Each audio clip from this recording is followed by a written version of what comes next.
Hello.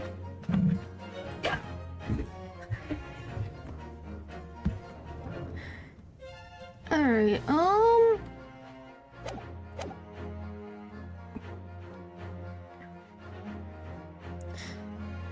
Huh. Yeah, I can't remember what I was thinking about. It'll be fine. I'll remember later.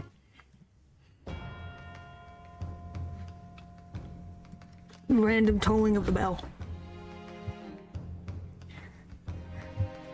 Boom, boom, boom, boom, boom. Well, hopefully you guys are doing good. I'm ready to find out the truth. The truth, the truth, the truth. Got her train of... It's train of thought. I don't know what in the world. Really. So 10 years ago, a young man appealed to the public about an extraordinary event he'd witnessed. A criminal who had been put to death, re-emerging from his grave in the middle of the night. But the public treated his claim as nothing more than an amusing anecdote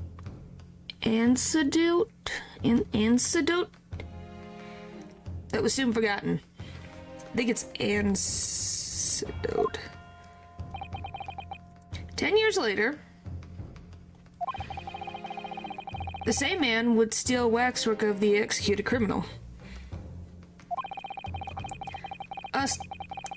Ostensibly to use as a body double for the victim in the case we're discussing here today.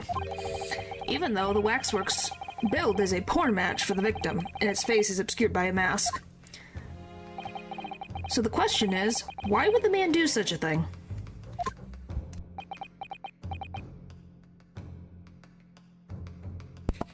Spelling are part of my care. Misspelling. Is it now? When was that a thing? Alright.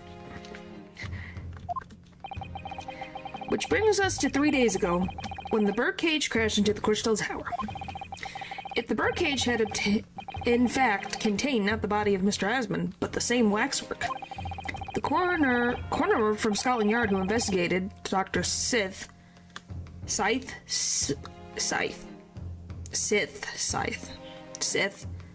keep changing. I'm gonna go with Sith. Would have noticed immediately. And yet, she submitted this autopsy report for the victim, which the court has seen earlier. Why? Because the waxwork was that of the professor. Is that what you're saying? Dr. Sith put her name to a document confirming the death of a condemned criminal who was still alive. A criminal whose apparent resurrection was witnessed by Mr. Drebber.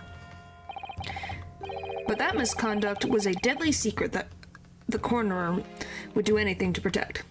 Scythe as a death scythe? You think so? Because it's S-I-T-H-E. Scythe, Sith, Scythe, Scythe? Yeah, I guess you could say scythe. That's why he kind of flip-flops. And like, I would assume scythe, but you could also say Sith. Alright. Which is precisely why Mr. Drebber used that particular waxwork as a body double. Ugh. Alright. My lord, this court must summon Dr. Scythe to the stand. Okay, I guess I'll go with Scythe. The defense is determined to find out exactly how the coroner and Mr. Drebber are connected. Maybe it's now you're a freaking... I think both could be used.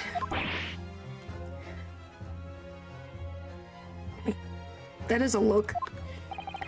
But according to the missive I received this morning through the prosecutor's office, Dr. Scythe is unable to participate in these proceedings. Is that not the case? She looks... Well, she is under the, Lord Chief Justice. So, in a way, she kind of is. She told us so herself, didn't she? Lord Van Zeeks won't be summoning me as a witness. Lord Strongheart has forbidden it. Lord Strongheart? Pandora's box you were warned about is the professor's case. Please don't make the mistake of thinking you'll get any information about it out of me. Something happened on the night of that killer's execution 10 years ago. And surely nobody would want to get to the bottom of that more than Lord Van Zeeks. Fun. Yeah, you made it in time. We're about to progress. The prosecution calls for the instructions and then massive to be scrapped. Lord Strongheart, Dark Vader. How does that work? How does that connect? Because he's been helpful.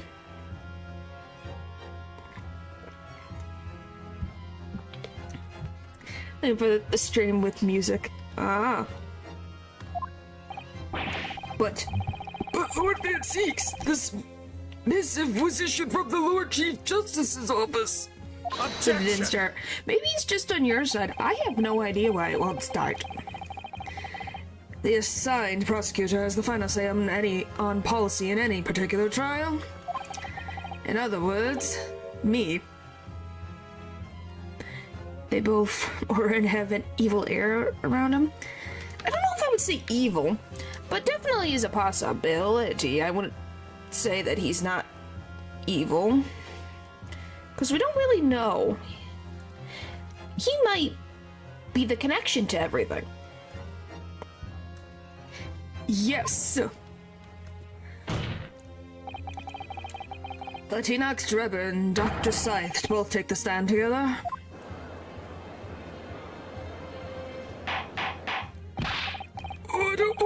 Order! Very well, I will uphold your request. Bailiff sent a subpoena with immediate effect addressing to Dr. Scythe of the Forensics Investigation Team. The woman is compelled to attend on Her Majesty's orders. Hello. Alright then. Enoch Drebber and Dr. Scythe. If they weren't colluding with one another, this crime could have never been committed. Just a stone throws away. I can feel it. The truth behind all of this is about to come out.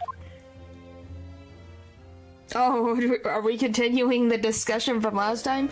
By the way, do you like the cast of characters we have on the stand right now? Isn't it great? I hope that you were actually joking. Come on. Why are you upset at him?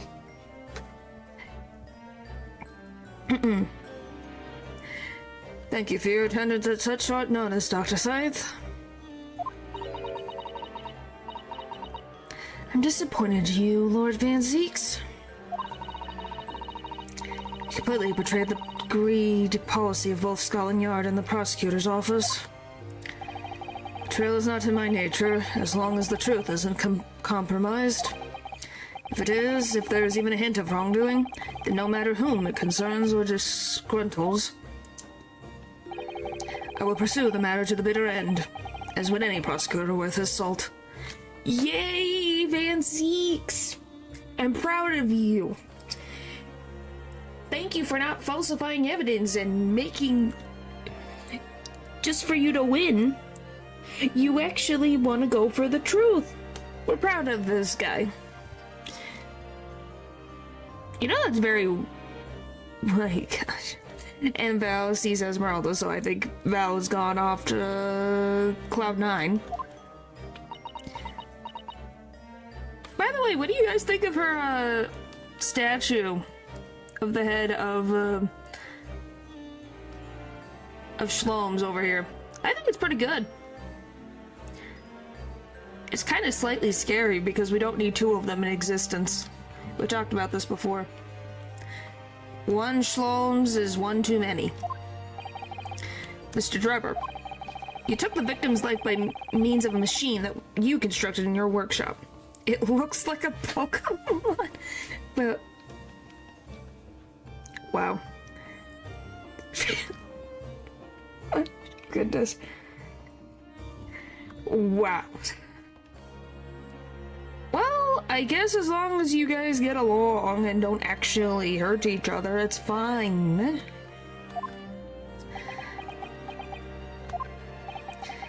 And Dr. Scythe, as the investigating coroner, you were the first on the scene to examine the victim's body. It is the belief of the defense that you collaborated with each other and were both complicit in this crime. And where's your evidence? At present, we have no definitive evidence, but we do have one very significant clue. What are you talking about? It's friendly sparring, but why? My goodness. What are you talking about? I'm talking, of course, about the waxwork. Do you love that this guy's just, you know, here in the middle of the courtroom?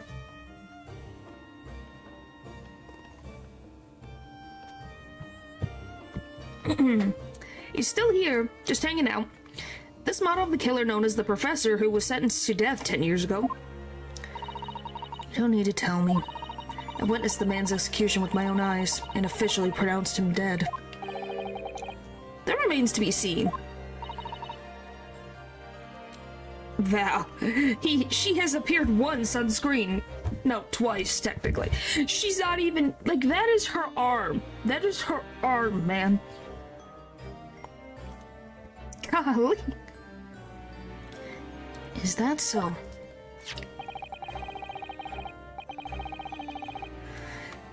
According to newspaper reports from the time on the night following his execution, the killer came back to life. Don't waste my time. And the sole witness to that mysterious event was you, Mr. Drebber, wasn't it? And that's enough. Her freaking arm is enough for you? Wow. He's been silent this whole time. If what you saw in the graveyard that night 10 years ago wasn't some chilling fiction but reality, it would make you privy to a very great secret of Dr. Scythe's. A secret so profound it could compel the coroner to agree to collaborate in your evil scheme, in fact. What would you expect? Okay, so it's the exact same thing. Well, I guess we shouldn't be surprised.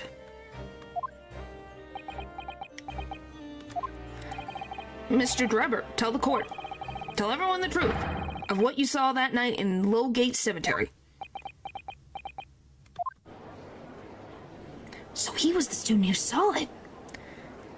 You could see the resemblance actually, can't you, with the man and Madame Tussauds spells, I mean. Surely he's not going to claim that really what he saw, especially after all these years. He was a research student at the University of London, wasn't he? A bit too clever for his own good, if you ask me. He said I was more of a blessing than mistakes. And would have staffed if I wasn't there. Well, there you see. Paul was right. You are a miracle baby. There you go.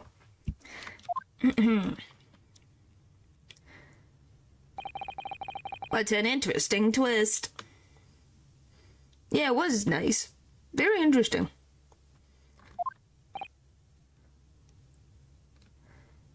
Miracle Baby just is, in a way, happens at the right time, or despite horrible circumstances and things against you, he existed. I think that's a positive. When at that time, not one person would take me seriously. Yet now here we are, 10 years later, and suddenly my story matters. And in a court of law, too.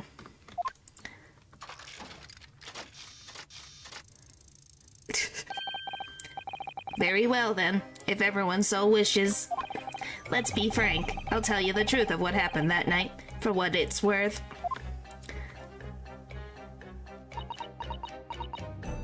She don't seem happy.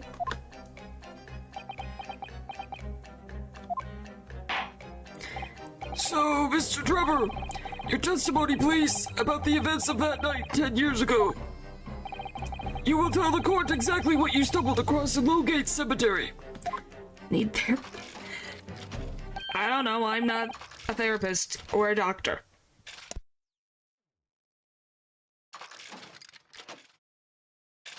If you think that's the case, maybe, who knows? I do not know. I do not. You're not. I think I've made it very, very, very, very, very, very, very, very clear that I am not. Don't get started on this frickin' road. Matthew already went down that road. I don't need another one on that road. Golly. But yes, I do think his Drebber's animations are fun. Definitely interesting.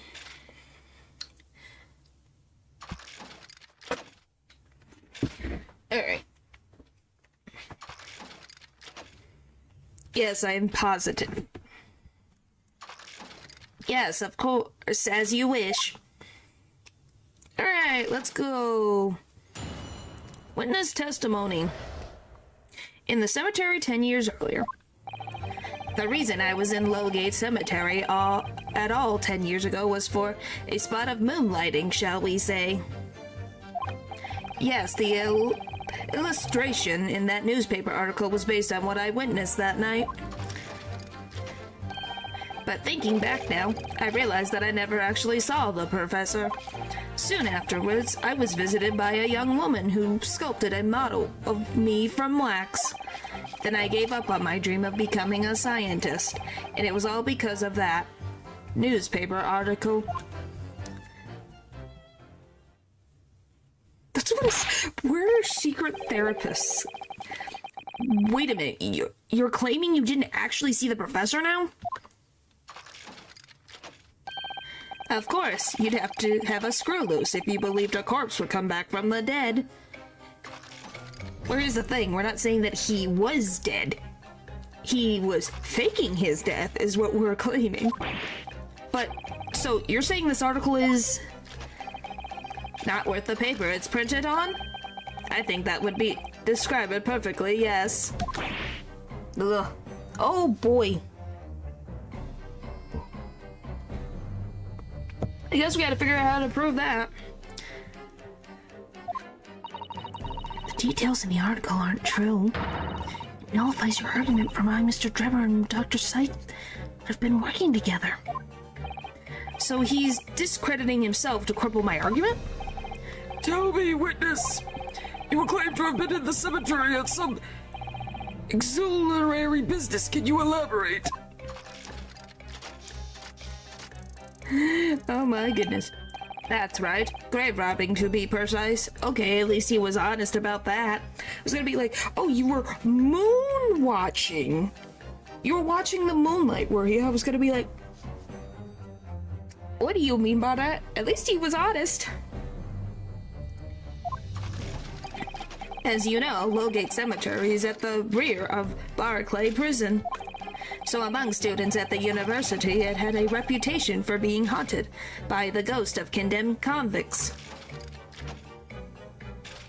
Who are you talking to? Are you talking to Drebber? Great robbing, you say? Yes, exhuming fresh corpses to sell is reasonably lucrative. Of course, I never laid a finger on any valuables buried with the dead.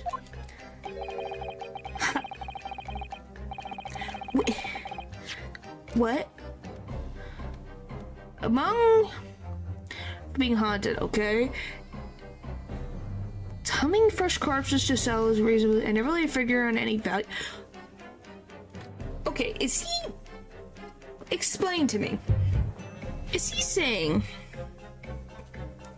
that he sold the corpses for money but didn't touch the valuables?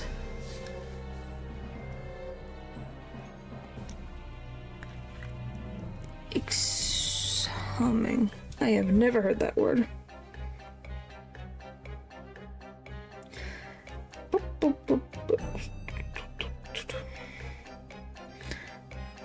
Yep, that's what he's saying. Dig out. exhume, dig out something buried, especially a corpse, from the ground.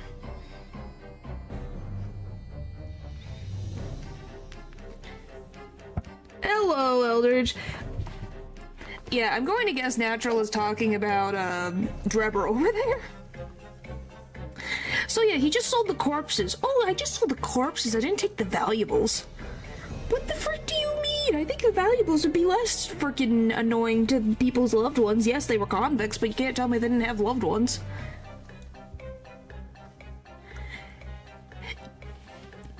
Yeah, but I'm assuming that the freaking families were not told about this.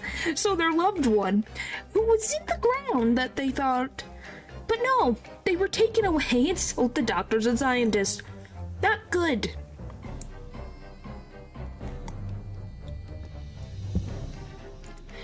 My body to a coffin. Oh boy.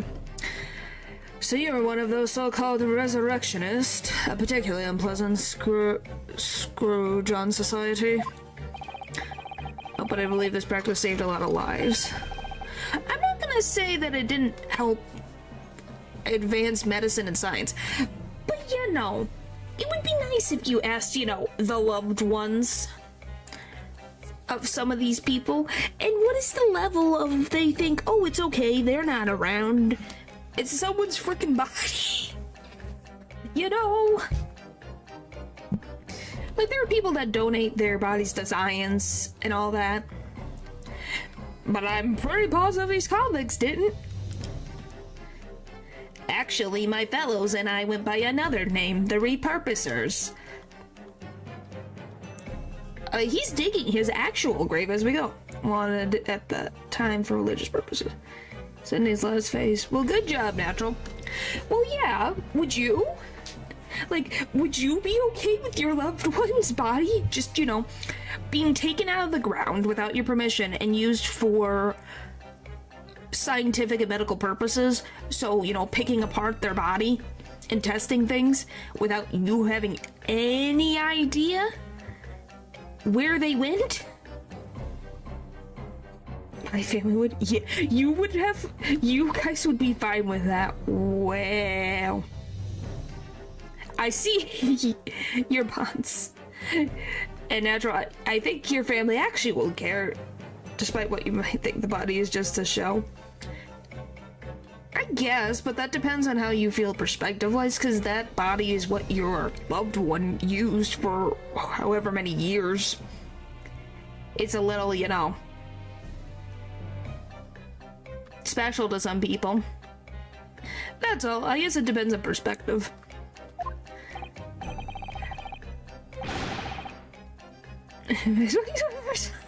Wow. But can we all agree that yes, Trevor did something bad? That's all I can say. Let's go with that agreement that he did something bad. Is more of a to put that line. Yeah. I do agree with that. That is quite beyond the pale. You would invite divine retribution, sir. Yes, well, I think I suffered retribution enough. For what? Oh, that you were considered a laughingstock because you were a grave robber that got scared by an alleged raising of the dead? Oh, so scary. The Daily Circus eventually unearthed my name and put it in print. It caused me a great many headaches. In the end, I had to leave the university. Grave crime. Great pun. But yes, it is a crime. It has arrived. I don't have any data to show anymore.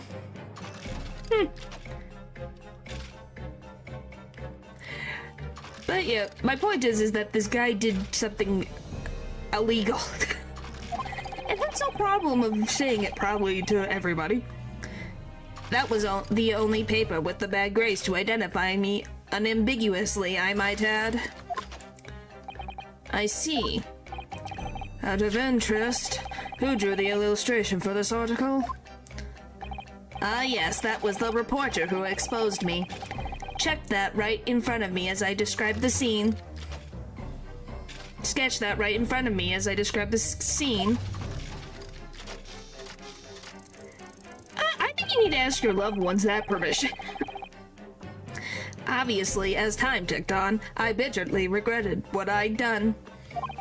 Claiming to have seen something I never truly saw. Foolish, very foolish.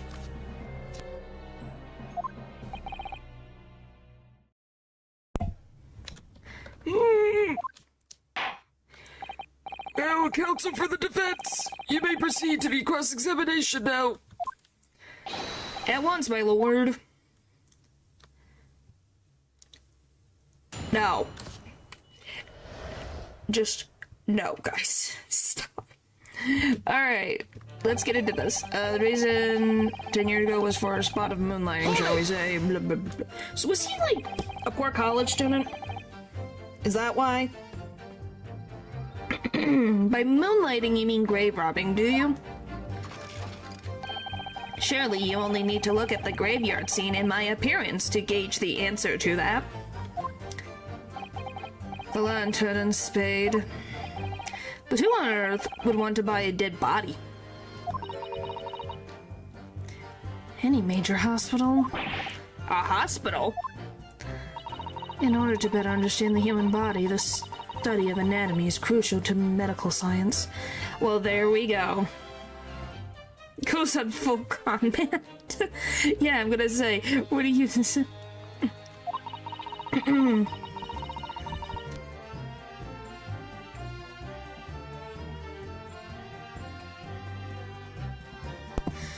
But there isn't a hospital in the world that has enough specimens to work with. Though obviously they can't openly express an interest in obtaining more by dubious means. Well, yeah, because they would be in trouble with the law. Because it's illegal. To just dig up a body and run away with it. As inspiring scientists, we young research students had no money to work with, as I'm sure you can imagine. So we made surreptitious.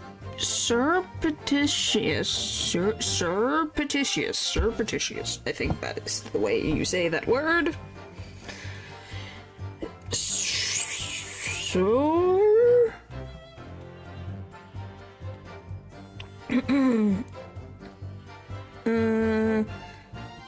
Pronunciation.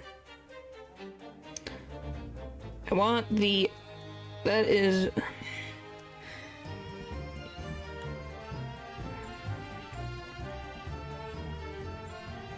Surreptitious. Surreptitious.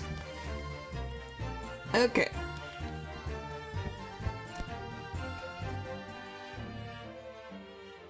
Alright, so we made oh my gosh, I literally just heard this word.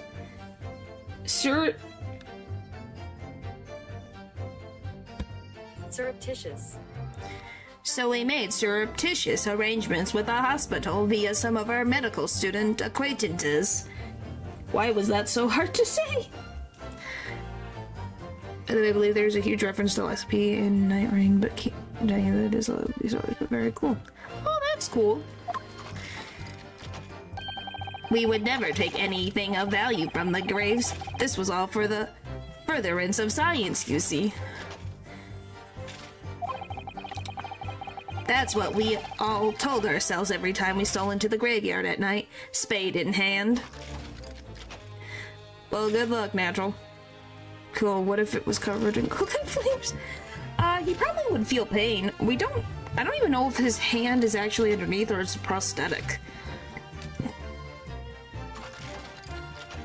Which makes me wonder, what the heck was the, like, cemetery midnight shift doing, sleeping?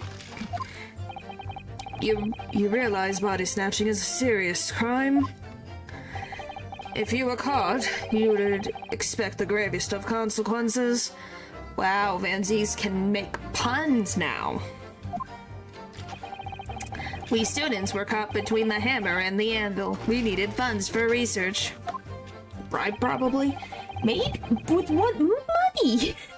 The students didn't have money. That's why they're taking these bodies and selling them to hospitals. So who gave the money? The hospital?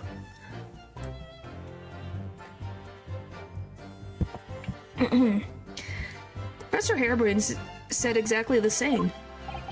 I'm quite speechless at the apparent levity with which you've revealed this abhorrent behavior. Well, if you wanted to know why I was there at Lowgate Cemetery, that's the reason. But I never expected it to end the way it did. That I regret to this day. Which, what you should know about that. This is in olden times. I'm trying to understand. Olden times hospitals. Are hospitals during this time period wealthy? That is my question. Are they that wealthy that they would bribe off the graveyard keeper? The state or there wasn't a guard at all. There might have not been a guard. I'm just wondering. Hold it! Because you would assume there would be, because it's next to the prison. So it's not like it was just any old graveyard. This is with a prison graveyard where big deal convicts were laid there. So it's a little weird that there was nobody around to wonder, oh, Heidi ho, why is there random lanterns here at night in this graveyard? You know? The strange happening at Lowgate Cemetery, which you now deny. Not entirely. I ran to fetch the police at the time, you know? I was shaken like a leaf. That is true. Not really, some were, but those would be the ones that have rich clients. I'm assuming you're talking about the hospital. Yeah, that's all, because it is not... That's the biggest thing for me, is that this was not a regular graveyard. This is a graveyard with famous convicts laid beneath its ground. So yeah, the bribing might be a possibility. But they didn't believe a word of it. In fact, I was very nearly arrested myself. So you went to the papers instead? I started big with the London news, but unsurprisingly, they didn't want to know either. In the end, though, it was reporters from the gossip rags, the gutter press, that came to get my story. It was spread like the plague through the capital as gossip-hungry Londoners lapped up the tale. Mad scientist Jigglypuff, oh boy. The story was in every single paper at the time, with the exception of some broadsheets. And yet only 2 or 3 of them actually interviewed me personally. Most of the accounts turned out to be very interpretive ghost stories. What about the article in the Daily Circus? That particular journalist found me at my dormitory. I don't know how, but he discovered my name. So I recounted to him exactly what had happened that night.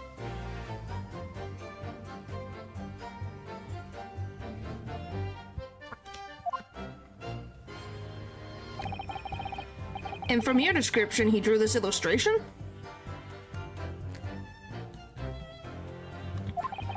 Precisely. That's how I learned that the condemned man was the infamous professor. Because the reporter told me so. I had no idea myself, you see. Newspaper reporters want to snoop around its matters that don't concern them. Yes, that is true. In some instances. So the scene portrayed in the illustration is accurate, then? Well... thinking about it now, I realize that we never actually saw the person.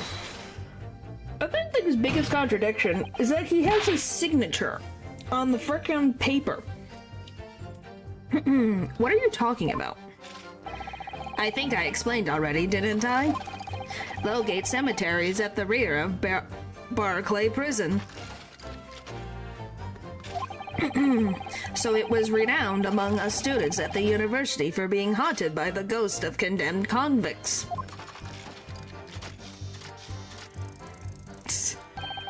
For some absurd reason, I was scared of the graveyard at night.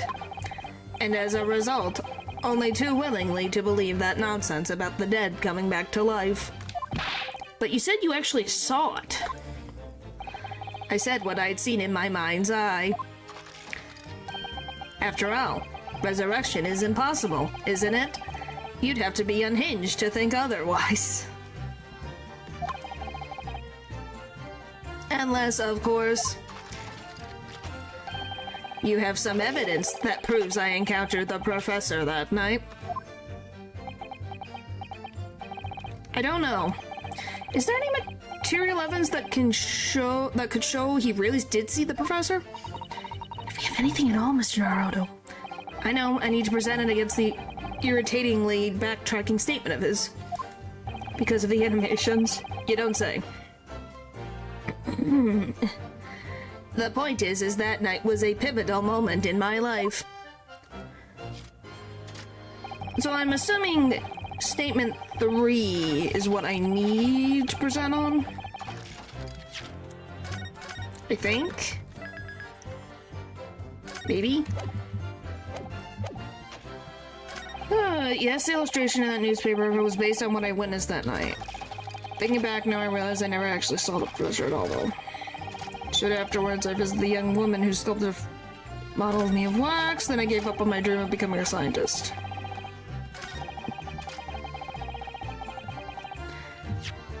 Steampunk Inky. I don't think Inky is that insane, but maybe I'm wrong. Because like I said, it's got his name on it.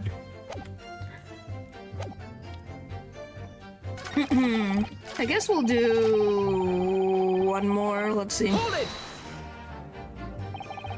That young woman being Madame Tussauds spells, of course.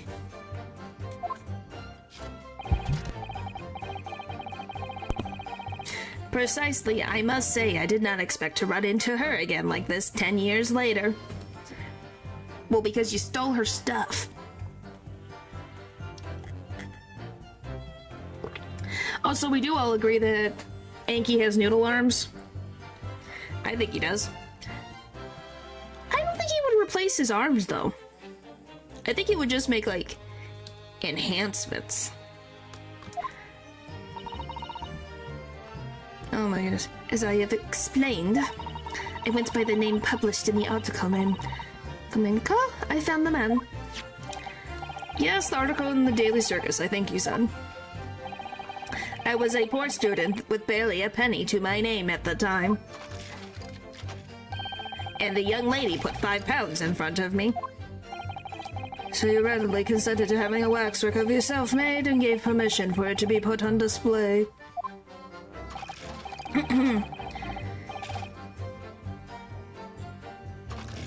It is pronounced like an S. It's pronounced like an S. So, Kamesa? Is that how it's said? Kamesa?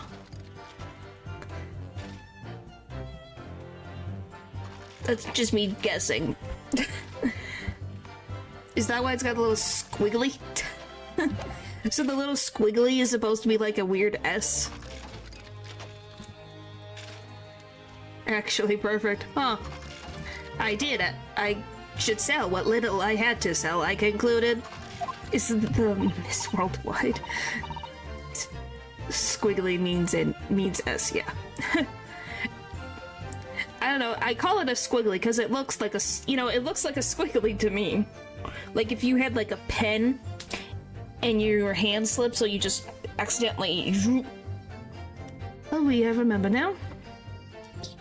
Yeah, she has a very, I think that Madame Tussauds Spells has a very nice outfit. C is a form of S. There are some words in PT with it. Huh? Oh wait, I remember now. I purchased something else from you that day. Ne sais pas.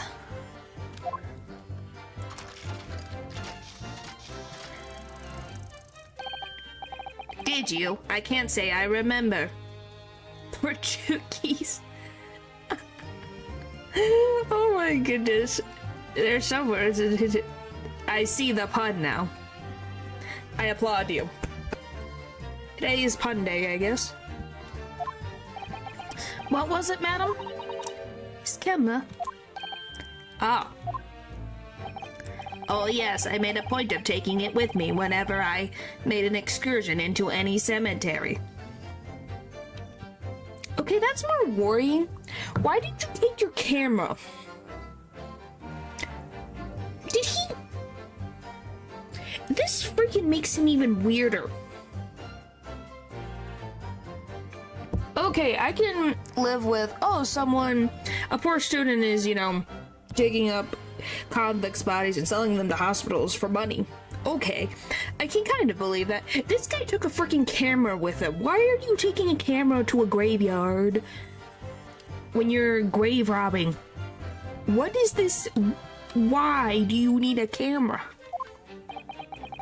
You took a camera with you, sir. To what end?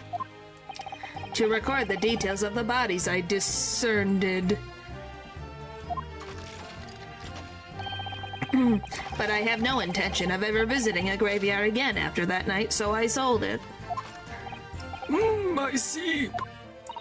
But I still have it, monsieur, as part of the special exhibit in my House of Horrors. I'm very meticulous about such details. It is the Tusselspell's way. It would seem, then, that this is the very camera Mr. Draper took with him to Lowgate Cemetery on the night in question. Wait, is that what I have in my inventory? That has blood on it.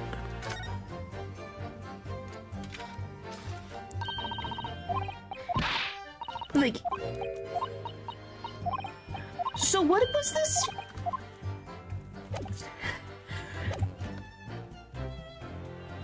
So for years, this thing has had dry blood on it. Excuse me? Did it not smell? At some point? Yes, interesting. Yeah, it's a 10-year-old camera that has blood stained into it. What?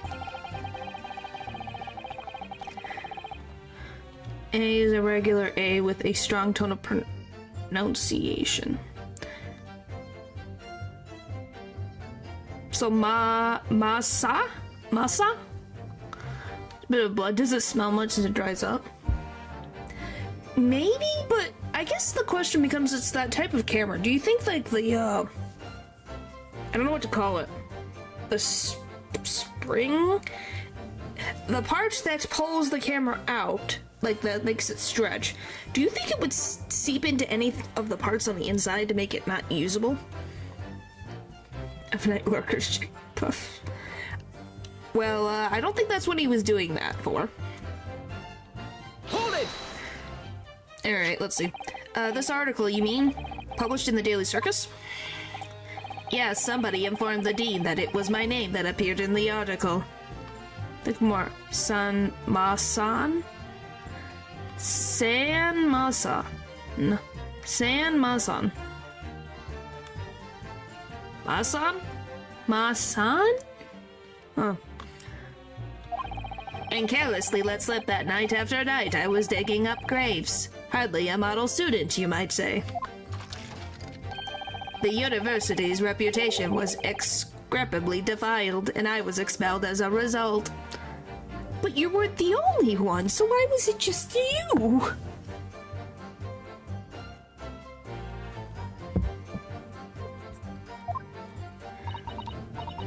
Exactly that. Mon Dieu, I had no idea. And having been run out of university, you found employment in a somewhat specialist trade.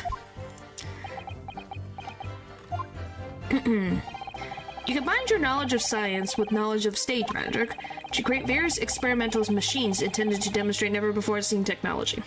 Sans under... No. Not that one. And you use those deceptive machines to trick the government and private investors into giving you money. So, it's not that sans either. Professor Albert Harebrain was just your latest victim, wasn't he? That were burying the merchandise that wanted to cover their traces? Maybe. Whatever are you talking about? I have no recollection of doing anything of the sort. Keeps the doctors away.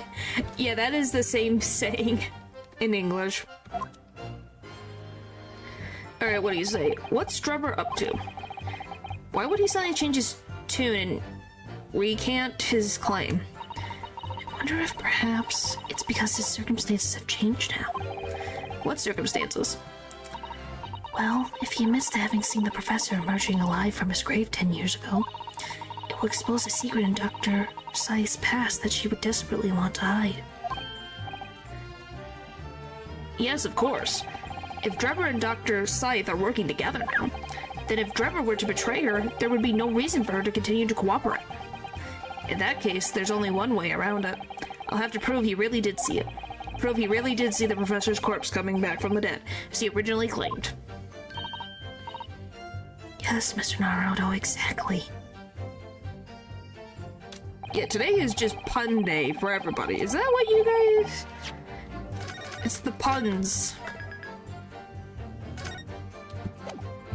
I have no idea who that is.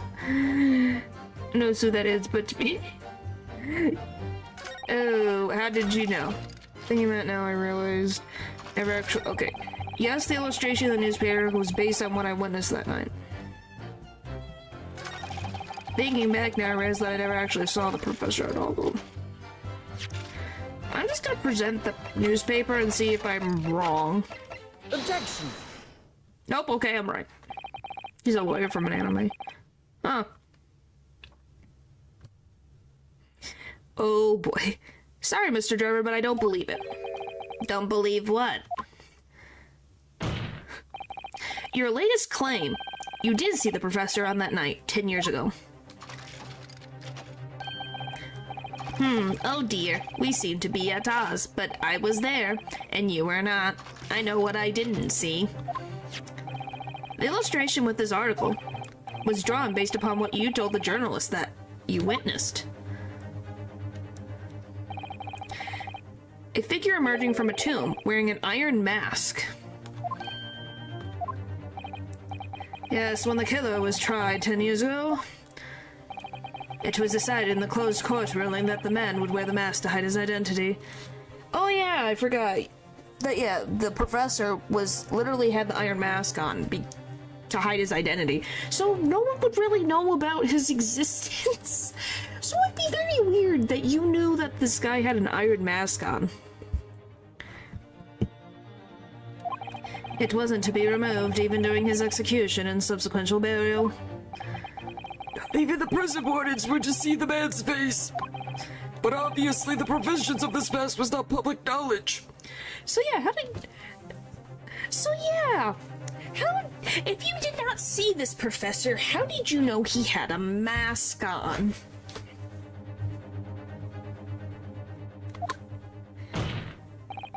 So, Mr. Drebber, as you just heard. So, well, thanks for stopping by. Have a good sleep. A lowly student of the University of London certainly wouldn't have known about the condemned man's mask. So unless you'd actually seen the professor that night, it's inconceivable that the artist would have included the mask in that illustration. Oh, he has like little edges to his jacket. I didn't realize that till now. Order! Order! Well, Mr. Drebber?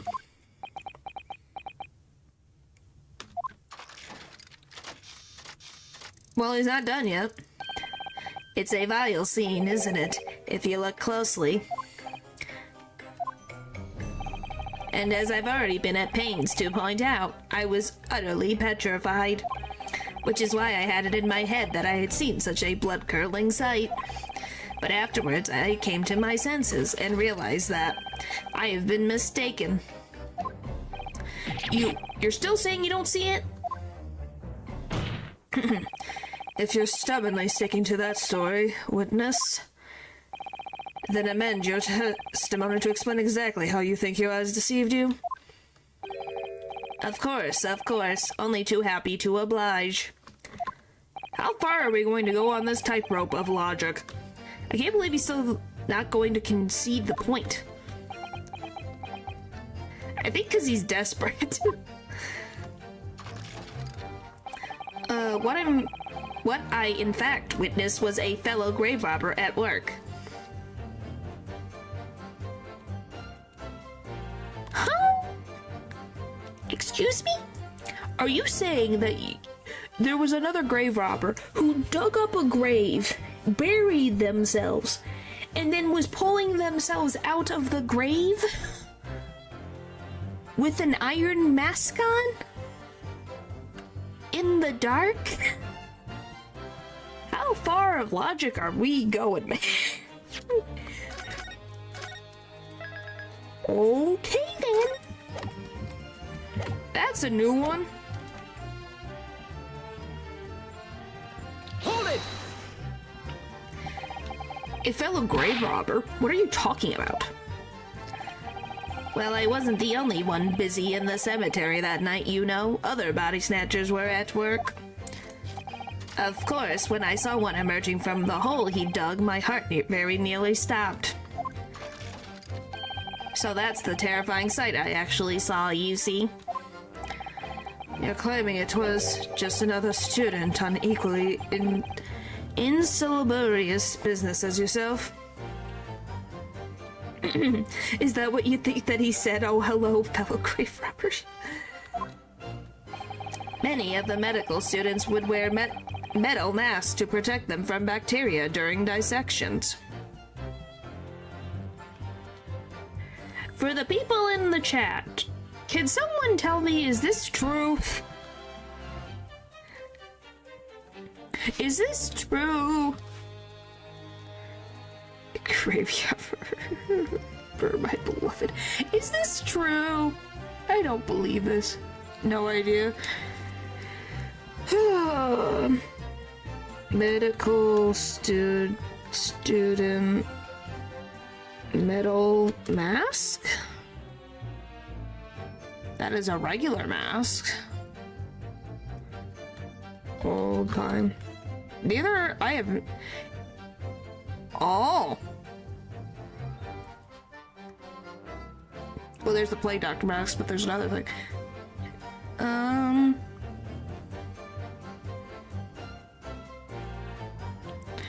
No, there's this other mask here, but I don't know if this is accurate.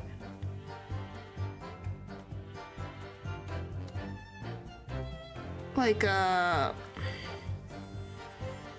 there's some weird things in here. A brief history of medical face masks.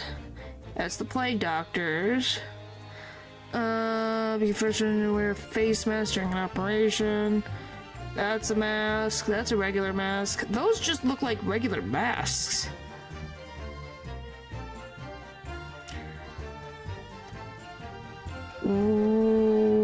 Okay, like, I get the plague doctor mask. I want the. Where's Silly Mask and Abrams? I'm just like, is there a medical? Because I don't think this mask I'm seeing is true. About old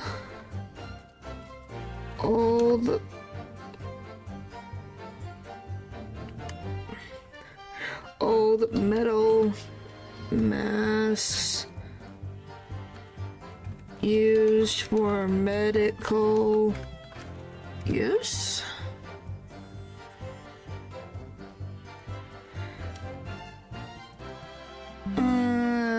I love that I'm scrolling because I need to know this. Caused by germs. Alright, let's see. I can't believe I'm going through a frickin' what is the word? A published medical paper, or a research paper. Surgeon, start working with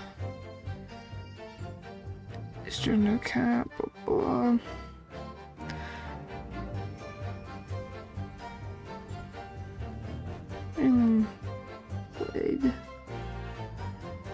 Okay, so masks are a little bit of a new entity-ish. Kind of newish. Like 1867.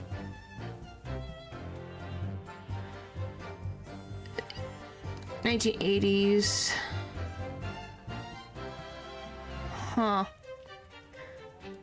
1990. You see, I think it's fiction. It must be. I'm like, from what I'm reading, is that it's masks that I would expect. Like, you know, what you see in the modern day. Wouldn't protect much. That's the thing. I was like, am I missing something? Like, there's a gas mask, but I don't think that's what they're talking about. It's a new thing. I don't know, it's just very interesting. The bubonic plague. Spanish influenza.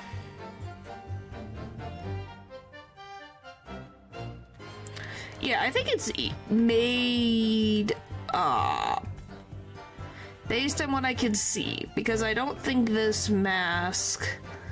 Halloween costumes, yeah.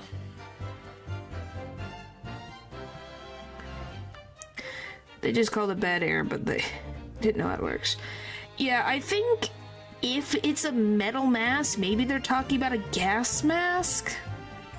Or a plague doctor mask is my only guess. Otherwise, I have no idea. Anyway. Clearly, the fellow was using such a mask to protect his anonymity, wouldn't you say?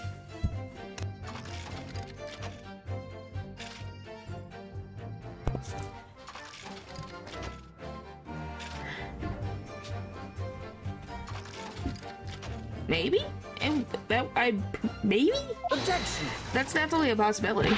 Alright, but there's more to the story, isn't there? The article goes on to say, in the next second, a gunshot rang out suddenly from behind.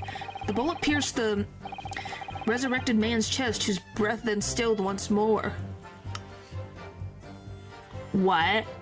I didn't know that was a thing. So wait, the professor is actually dead.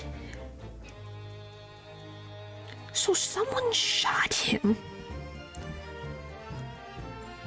when he crawled out of his grave? We may assume that the sexton discovered the miscreant at work, perhaps, and fired upon one of them. If a gravedigger had shot someone in the cemetery, I think it might have been rather big news, my lord. Nice master plan, yep. Oh, yes, well... I can only assume it was an embellishment bolted on later by the reporter. He's a zombie. Oh, look! Excuse me. Toozlespells wants to talk. Madam Toozlespells, don't take it out on Mr. Slomes. She's chopping his face. Oh la la, pardon. I was lost in my thoughts. Would it be fair to say that Mr. Drebber's last remark was significant to you in some way? I thought it was a little strange, that is all. How Monsieur Drebber could claim this now. If you don't mind me saying, madam, what are you talking about? Well, when I met you 10 years ago at your university dormitory, you recounted to me about your adventures in the cemetery, no? Including the gunshot. Oh!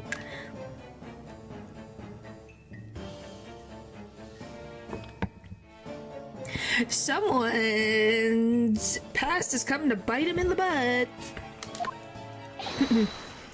Stop. You might want to watch your tongue, you know. Objection! Be careful, folks. Oh, boy. Have a care, Drebber. There's no way to speak to a lady. Please, Madam Toozlespells. Carry on. Of course. according to what Monsieur Drebber told me at the time. He did hear a gunshot from behind him, and the bullet hit the condemned man. I said nothing of the sort. None. You were very explicit about the details. About the mask that figure was wearing. And the blood that spattered over you when he was shot. On the camera.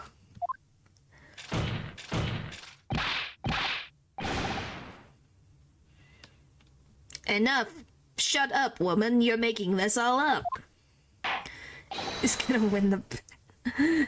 That will do! Mr. Drebber! Yes? You refute the account just given by Madame Tussauds Spells.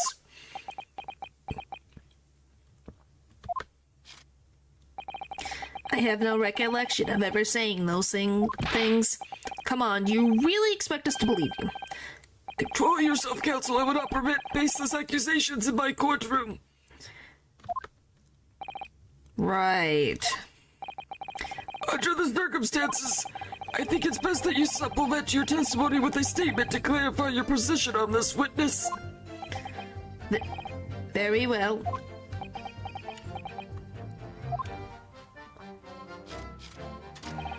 There was no from behind me at all, nor any blood spatter. Well, we know that's a lie. I have my proof right here.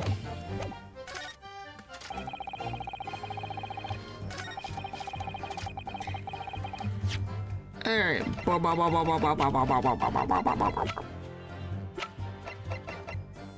Objection! No, it's just the, like, that is how I can best do a really old person voice. I guess I could do something like this. Is this any better? But it's about the same level. If I really need to go like this, then it's, you know...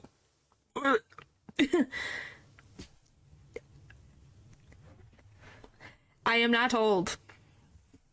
Mr. Drebber, do you remember this camera? That's a yes. But that is the camera from that fateful night. Yes, we borrowed it from the House of Horrors. Sorry. It's the camera you took with you to the cemetery that night, Mr. Drebber. And is that supposed to be significant? This kind of camera is rarely seen in our homeland, so my colleague and I were keen to examine it closely.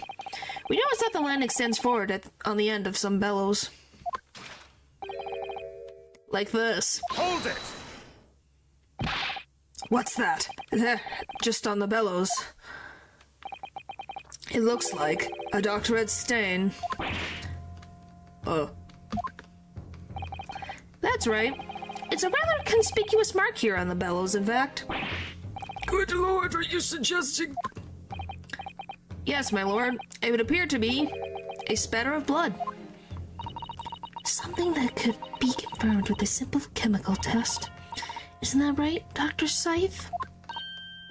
It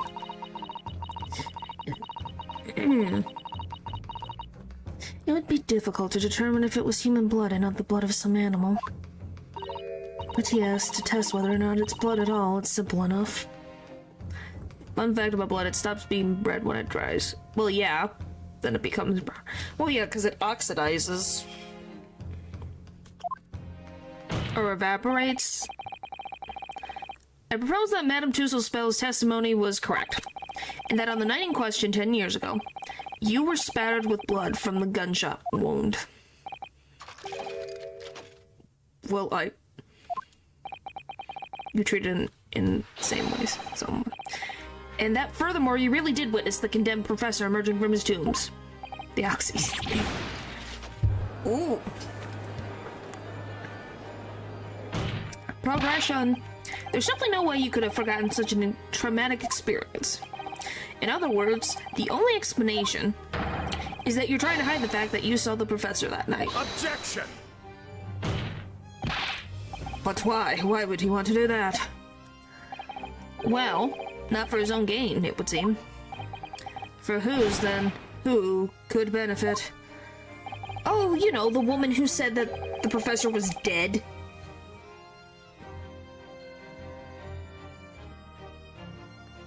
you know, kind of a big deal. Mr. Drebber is obviously lying in order to protect somebody. My goodness, he's shielding someone. Yes, my lord, and clearly, it's someone who doesn't want the truth about the professor coming back to life to be exposed. Well, counsel, who is it then? Who is this witness trying to protect by lying about what he saw that night?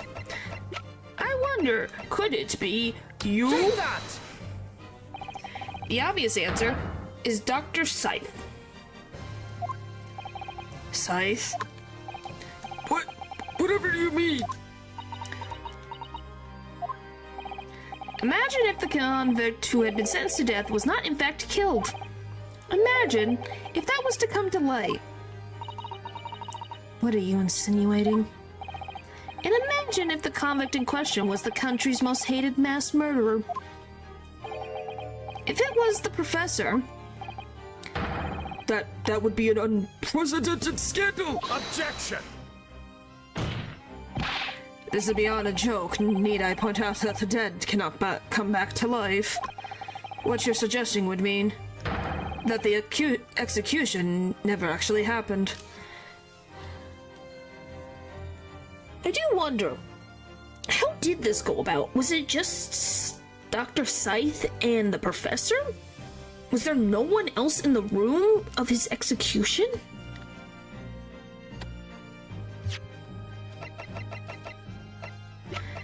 Let me read the redacted for confidentiality. Confirmed at midnight.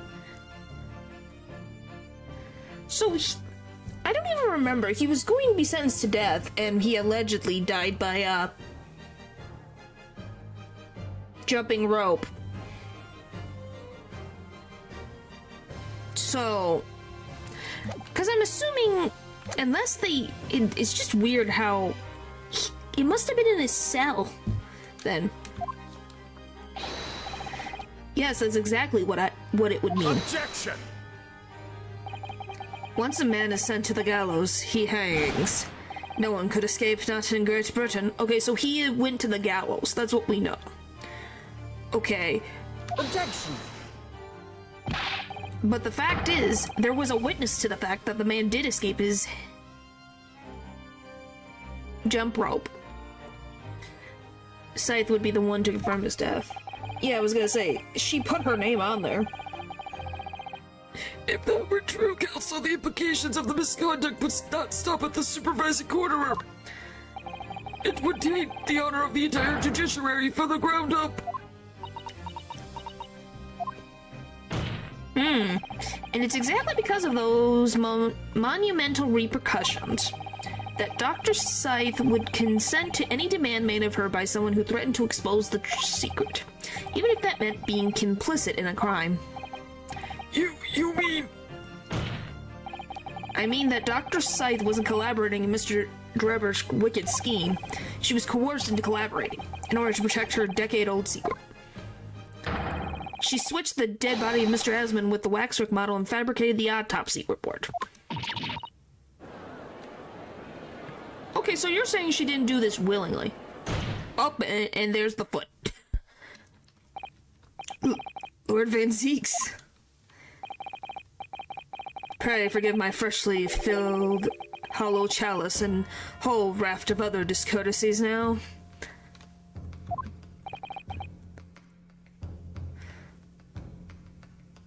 With his powers, Could this be... it is just the sort of tale Londoners would enjoy, I grant you. An execution, accused killer rising from the dead, Scotland Yard covered up, a conspiracy at the highest levels. It's possible. Whoop. Her reaction says all. You can't tell me that reaction was nothing. So let me ask you one thing. What's that? If the condemned man really did emerge from his tomb that night only to be shot in the chest, who pulled the trigger and disposed of him forever?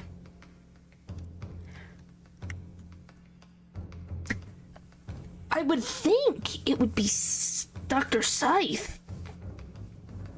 But I'm not sure. Who would it be? Well, I have no idea at the moment. You have too little information to work that out at present, I think. I couldn't agree more. The Old Bailey is no place for wild fantasies. Oof. And have you considered this, my learned Nipponese friend? Considered what? Do you realize just what a dangerous endeavor it would be to coerce this woman into such criminal activity? No, I do not, but I feel like I'm going to find out. It's tantamount to declare war on the entire British police force and judiciary. Quite hard to imagine a sum of money being offered for research could warrant it. To rely on some staged deception when so much is at stake would be madness. Well, I suppose. And this was no petty crime either. The victim was murdered. A man who already invested money in the venture and would be instrumental in future profits too. Yes, I had no reason to kill Mr. Asman at all. Oh, are you forgetting that his death results in me not receiving a single penny? The court is already aware of the contract between myself and the victim, no? There is the contract, that's very true.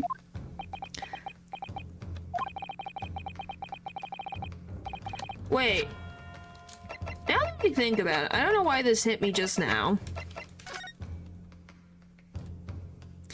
Yeah, that's not Drebber. Odie Asman was the newspaper guy. Or at least the illustrator.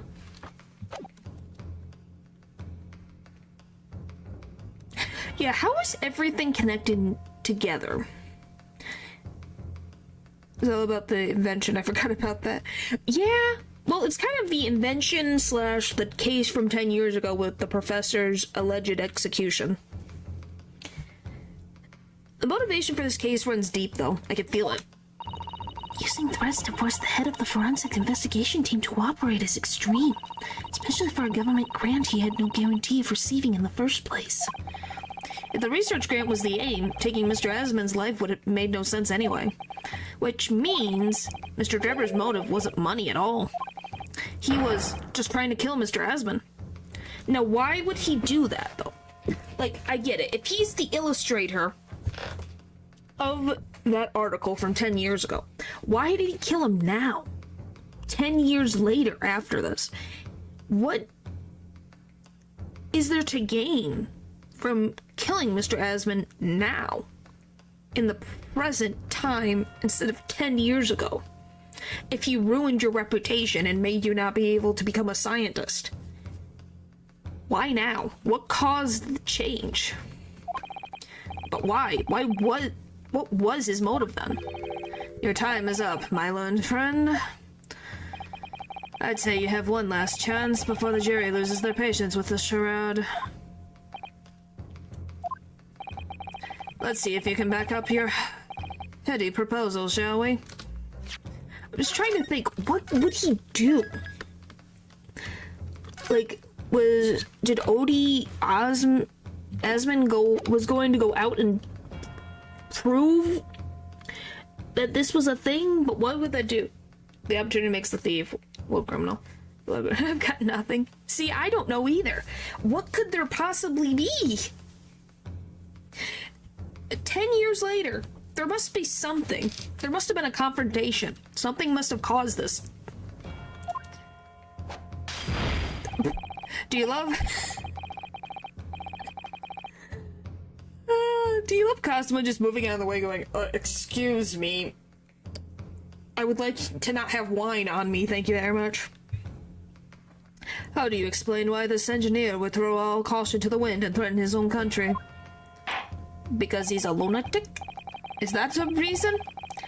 At this point, I'm not prepared to listen to any more of this outlandish conjecture without proof. So, counsel, present your evidence. Alright, who exactly was Mr. Esmond to Drebber?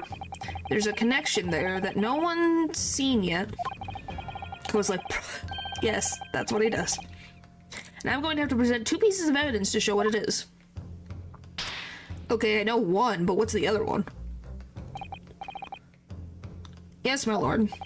The evidence that establishes a motive and explains why the witness wanted the victim dead is right here. Are you gonna tell me it's the frickin', this? Take that!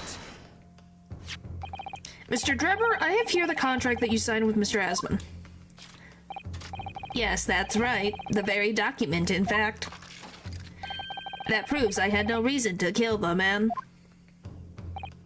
No, I'm afraid not. As it turns out, this contract actually helps to establish the real motive for the murder you committed. It does? Well, I never. What are you talking about? Read it again, you idiot. I'm not finished. In order to demonstrate what your motive really was, I need this contract and one other piece of evidence. What other evidence?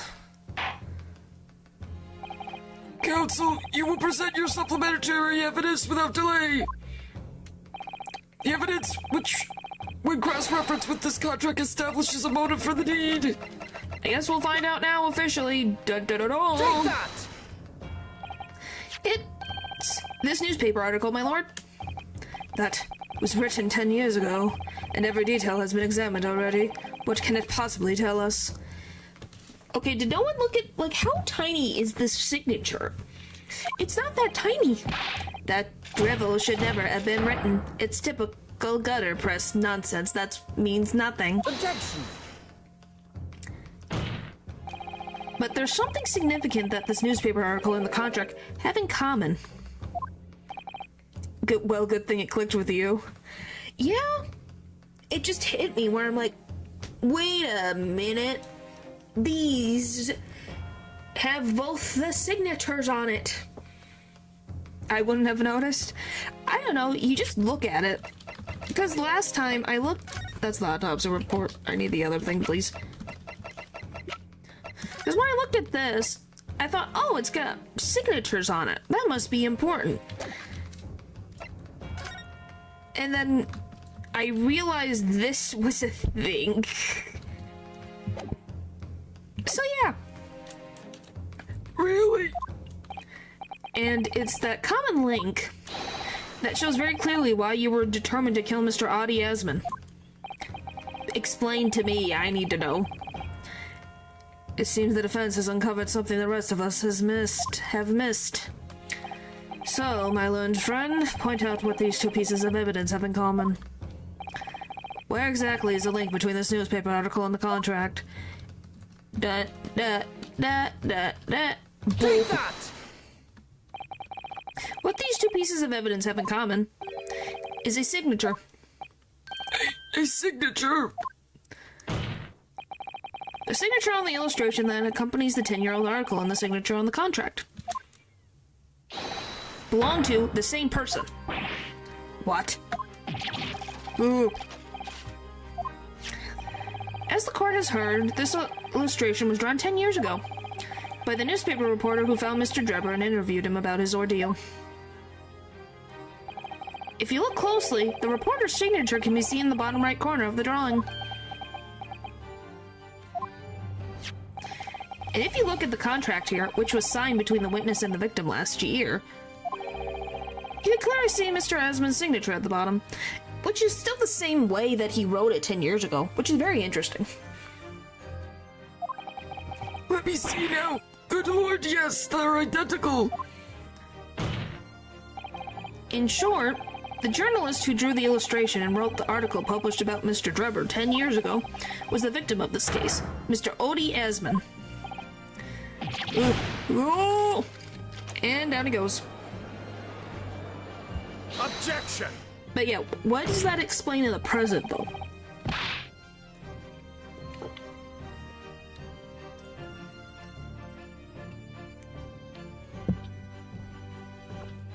But explain to the court why.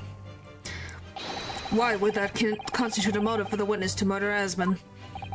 Well, if you think back, you remember that Mr. Drebber talked about that article in his testimony. Did he fake this signature? Well, apparently they're identical. That's the thing. The judge says it's identical. And I'm inclined to believe him, because they don't look like... So there's this one. It's pretty much the same. Like, the O on the top, the big giant whoosh. The dot next to the O is pretty much the same. Grave robberies, I'm just gonna read this normally. Yes, huming fresh corpses to sell is reasonably lucrative. That is quite beyond the pale. What you would invite divine retribution, sir. Down to the little dot. Yeah, because that's very specific. That the little, like, there's the little hoop for the O. There's a dot. It connects at the end of his last name. Yes, Val? Well, yes, I think I suffered enough retribution. The Daily Circus eventually unearthed my name and put it in print.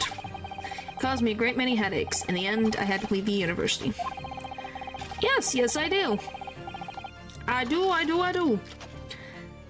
Yes, I do know how to write in cursive.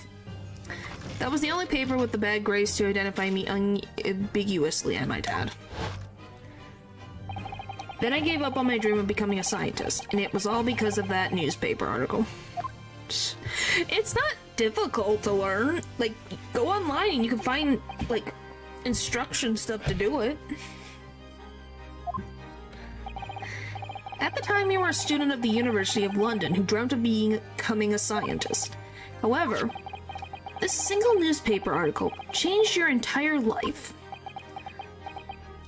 So he sat on the... I know, too, horrible handwriting, though. Well, that just means practice. As long as you can read it and it's legible on official documents, then it's fine.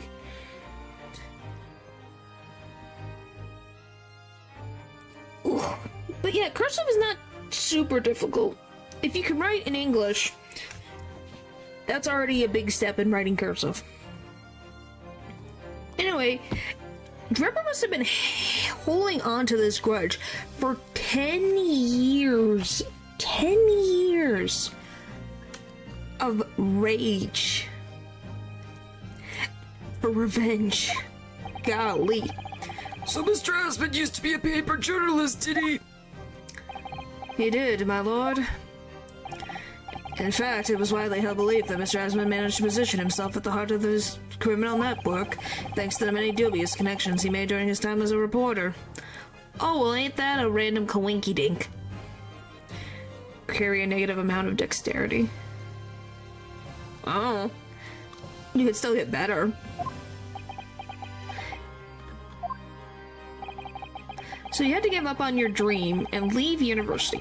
You lost everything. Eventually, you found yourself working in the field of science, but only in the shadows. And all because of that article, written by Mr. Asman. Used in Brazil thanks to checks and signatures related in the 7th grade, I think. Yeah, I think that's about... at least from my experience, children in the US learn it around 5th grade? 4th, 5th grade? Yeah. It's 4th or 5th grade. Which is very interesting. Enough.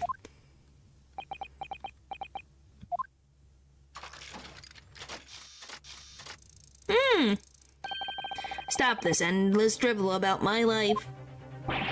What? Explain yourself, Mr. Drebber. Yes, it's true. I had to leave the university as a result of that article. But it was just the straw that broke the camel's back. What do you mean? Almost every student of science in the faculty was too poor to actually conduct any research. But they struggled on with their hypotheses anyway. We all did, only to have them taken by vultures. Sooner or later, you knew your ideas would be stolen and patented by some wretch or other, after all. Good gracious. Making a name for yourself as a scientist in a climate like that was a miracle only a select few geniuses could ever hope to achieve. Fortunately, I wasn't one of those geniuses, so it was hardly a wrench. Being forced out of the university because of Logate was the best thing that could have happened to me. Well, he is, gaslighting himself so badly. Mr. Drebber, do you genuinely believe that? Of course I do.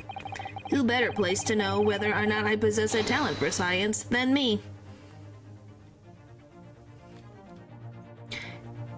Yeah, it's kind of sad that you had to hide your discoveries before you could publish them.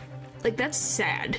That these students were, bright-eyed and bushy-tailed, wanting to do interesting discoveries and advance human society, but then we're freaking having those discoveries taken away by freaking greedy, evil, older men.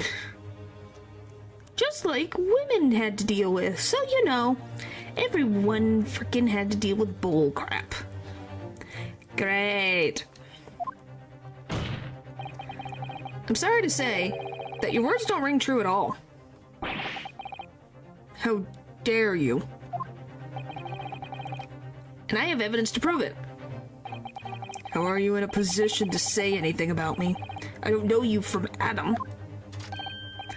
Fine, if you think you have evidence, go ahead. Show it.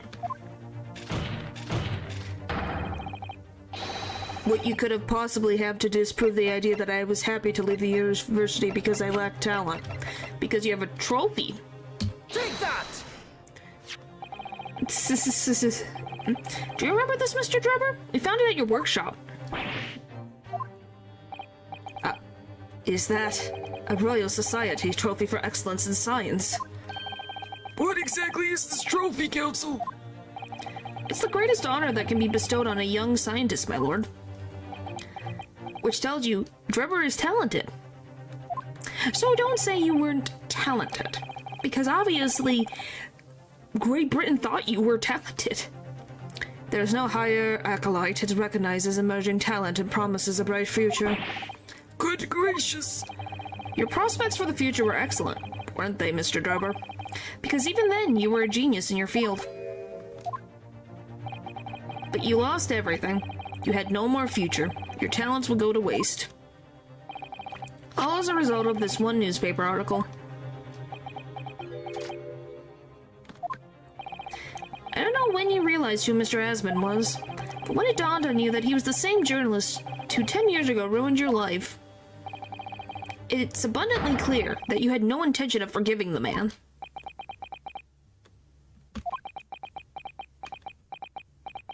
He's dead silent.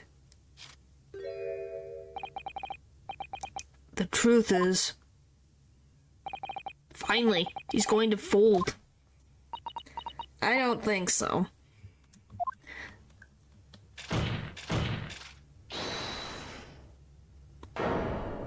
Who did it? Oh no.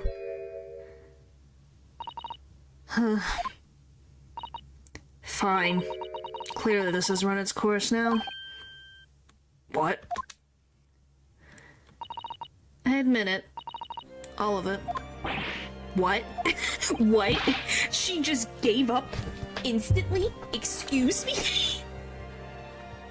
She talks so much game and she just is like, I'm done. What are you doing? It's exactly as the Japanese man said. I was coerced into going along with this man's plot to murder the victim, on the condition that I get my dirty secret from 10 years ago. No. Good lord! I can't believe that. Dr. Scythe, do you realize what you're saying, woman? You didn't seem that keen on keeping the secret to begin with. You sure? Do you think that Lionheart knows? Or Strongheart, excuse me. Do you think he knew about this? It's all true. That day, when I arrived at the Crystal Tower and saw the bird cage, my heart nearly stopped beating.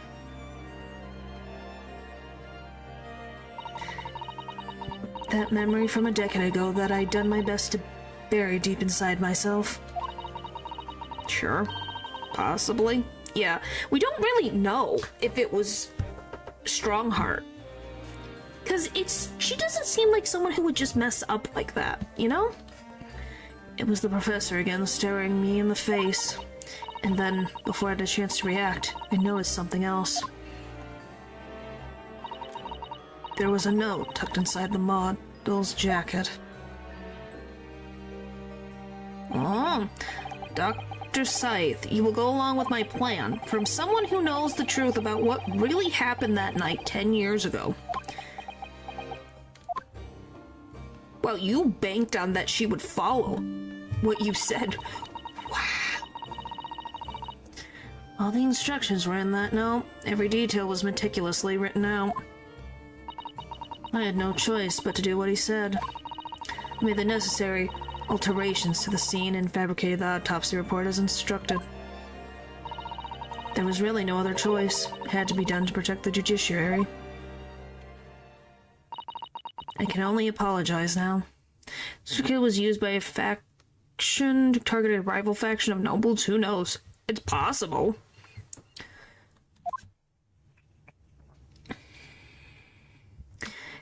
I did not expect this. Is it over?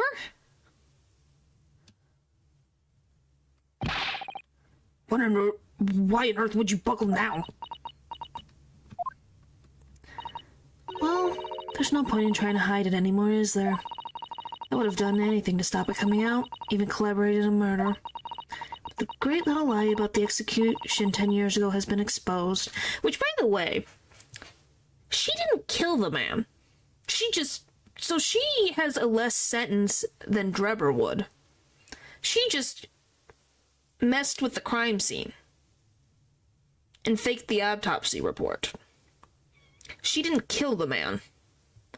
So she gets a 10 times lesser sentence than Drebber does. So she really has not really that much to lose. Like, she loses a lot. But that is also just being honest and confessing is gonna make the sentence even lower. Whatever happens, I'm finished. Especially if you're being blackmailed with confidential information.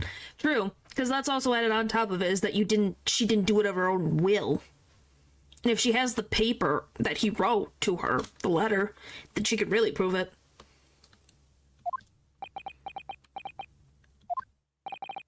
So then, Mr. Trevor, what do you say to that? Your accomplice has admitted everything.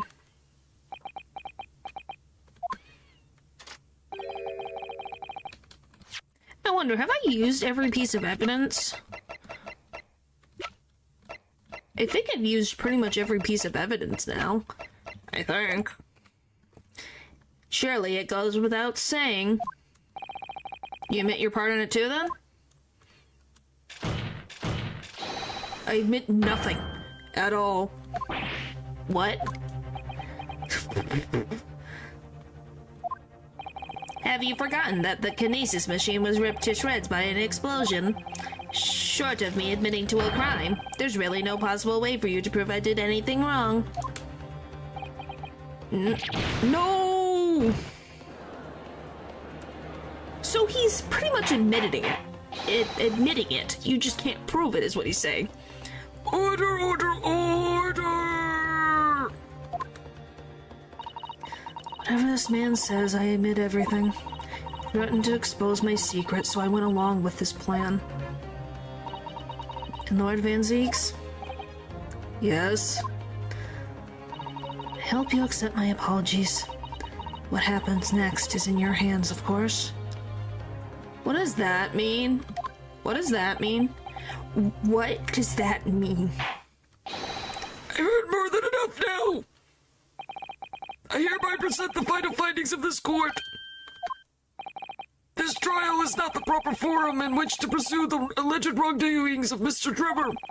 The defendant is Professor Albert Harebrain. Very true. It had slipped my mind. Well, yeah, it's that trial. So obviously, Trevor and Dr. Scythe are going to be arrested. Well, he's probably going to have to investigate. Yeah, that is true. Isn't he one of your closest friends? As the court has heard, Dr. Scythe has admitted to the allegations brought by the defense, thereby absolving the defendant of any possible guilt. You mean... At the present time, it is the conclusion of this court that the defendant was not involved in any wrongdoing. Yay! Does the prosecution have any objection?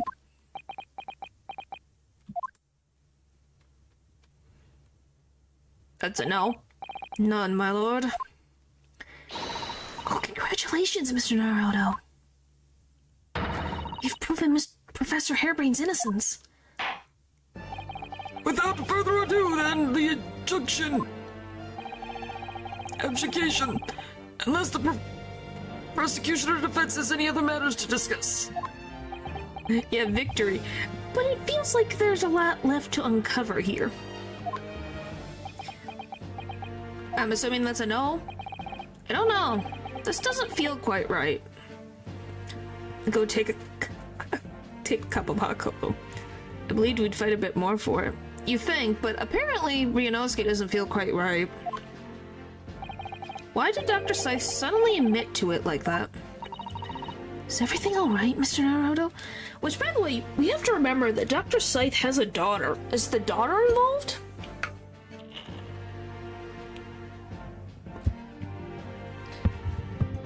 Well, it's time for her vacation. Like you said before, the way the trial is set to end now, the judge will certainly deliver a verdict of not guilty. But is that really what we want? What the defense should be pushing for now is...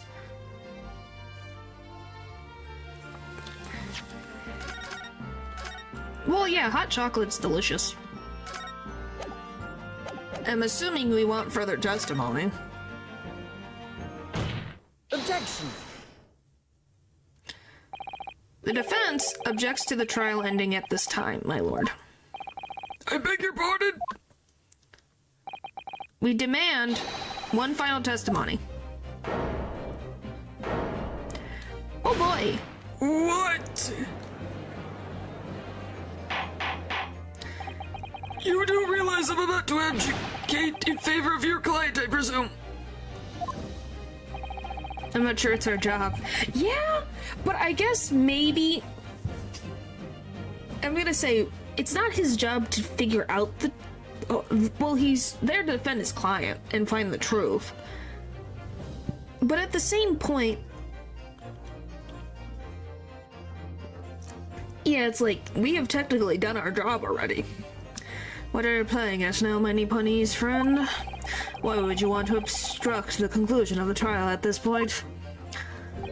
No defense lawyer in his right mind would do that. Yeah, but he's part of the right family. Being in the right mind is not always the case. Mr. Naruto, what exactly are you thinking? The truth, the whole truth, and a way to bring it all out into the open. Right. Yes, in hindsight... Ah yes, one word of warning before I go. If in the course of the trial this afternoon you perceive even a shadow of doubt about the truth, don't let it out of your sight. Pursue it like a dog with a bone. Oh yeah, he did say that. To the bitter end, you understand? Do not falter, whatever may come to pass. I'm sure Mr. Shalom's knew. Must have deduced that this would happen. Yes, I'm here in court to advocate for my client, and to secure an acquittal. Obviously. But that's not all. I believe that I have a duty to the court, to pursue the whole truth of the case, until the very last details laid bare. Let's follow slow. Oh boy. Is that what Herlock's gonna be known for the rest of the time we're with him? Is Slope. And that is why the defense calls for further testimony from Dr. Scythe. Testimony from me? About what? Yes, oh boy. About the nature of your collaboration with Mr. Enoch Drebber. Oh boy. Which, does that mean he thinks that she was not completely blackmailed? Does she have more connection to the crime than we think? Well, in that case, it escaped your attention, but I admitted to everything I did. The whole truth has already been revealed, so stop wasting everyone's time. Ugh. As his lordship made very plain, your client will get the acquittal you wanted for him. There's simply no point in protracting this business further with another tedious cross-examination. Objection! Yeah, she didn't admit the bottle's gone. Pray forgive my careless handling of what a hollowed bottle I slipped. By the way, no one should sit behind Van Zeeks in a trial. Do we all agree? Unless they have a wall in the way. He's probably had that happen multiple times. They don't they have an umbrella? That's what you call it? What is your objection, Lord Van Zeeks? The prosecution also calls for supplementary testimony from the witness. Don't be stupid. If there is more to this case than has yet to come to light, then I will join my learned friend in pursuing the facts until the bitter end. Yo, what? Lord Van Zeeks. This is most irregular, to say the least. However, as the prosecution also calls for it, I will uphold the request. Dr. Scythe, you will testify for the court. Explain the full extent of your involvement in the murder apparently committed by Mr. Drimmer. Very well. Alright, here we go. Last testimony for the trial. The waxwork plot. I'll begin at the scene when I saw the waxwork and the note tucked inside its jacket. The actual body of the victim, as indicated in the note's instructions, was beneath the experimentation stage. The body had to be arranged in certain ways to implicate the defendant, which was my job. I enlisted the help of the entire forensic investigation team to dress the scene appropriately. Are you saying the whole investigation? Wow, the whole forensics team is involved in this scheme. Well, Hi, Natural. The truth about the execution 10 years ago was a state secret of the highest level. I had to protect it. So I was right. The stage and the machine were all specially designed for the deception. So it seems, and all meticulously prepared, you did well to see through it. You're a very shrewd boy. So kind of you to say. What about the autopsy report, then? All I did was record the location of the body as being in the Crystal's tower instead of under the stage. That's all? That's terrible corruption.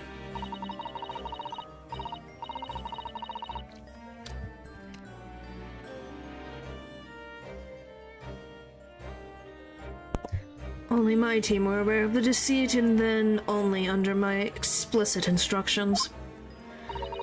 Nobody else at Scotland Yard knew anything about it, I assure you. you must be thankful for the small mercies, I suppose. Well, I believe that testimony has clarified everything. There's no particular need for a cross-examination, I would say. No, I disagree. I can't shake the feeling that something's wrong. No, we're not. We're on the last cross-examination. Just look at the expression of Dr. Scythe's face. Is the defense's right to cross-examine any witness following testimony? What is it about you Japanese that makes you all so doggedly persistent? Very well. If you so desire, counsel, proceed with the cross-examination. Yes, my lord. Alright, here we go. Doodle.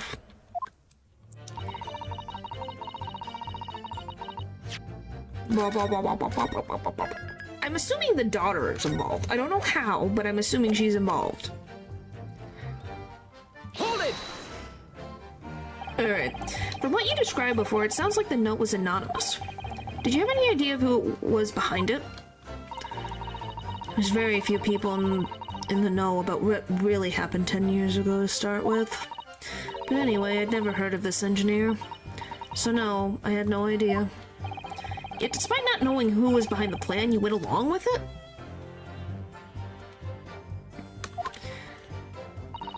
I had no choice. Protecting the professor's secret was my only concern. That wish to dissect us? Yes, I think she's involved. Somehow. She might just be a part of the forensic investigation team, but yes, that lady. That scary frickin' lady.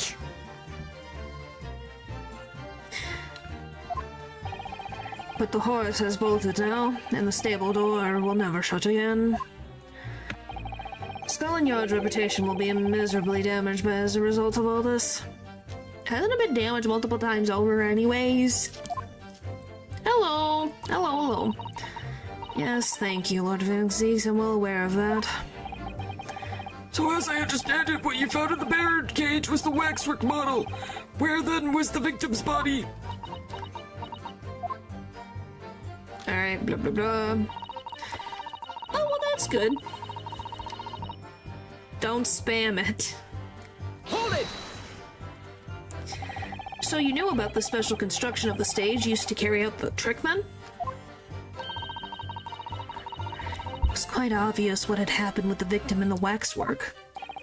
And you switched the two over, didn't you? In other words, you recorded the victim's body as having been discovered in the Crystal Tower. And the waxwork?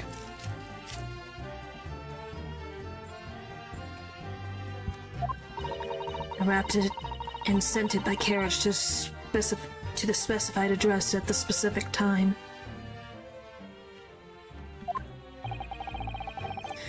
And why were you given such directions? Presumably so it could be recovered by Drebber and returned to Madame Tussel's spells.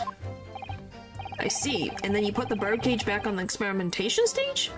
Hello, hello, hello, hello, hello. Yes, although someone obviously made a mistake about which cage should go where. I thought I'd make it perfectly clear to the team, but still. I suppose you were focused on the victim's body, that being a more important detail.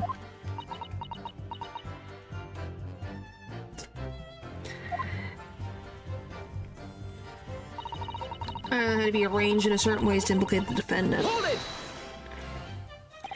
When you say arranged, I presume you mean with this? Oh, so what, you stabbed him?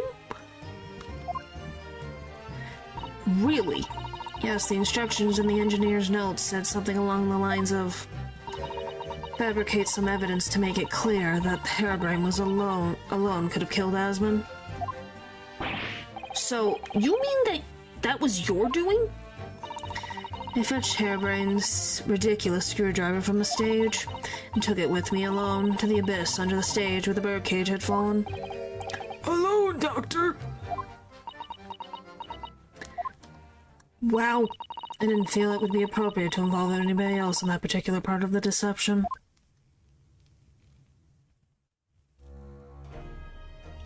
Wow. We're seeing this? There was a void under the stage where I found the birdcage lying in the dirt.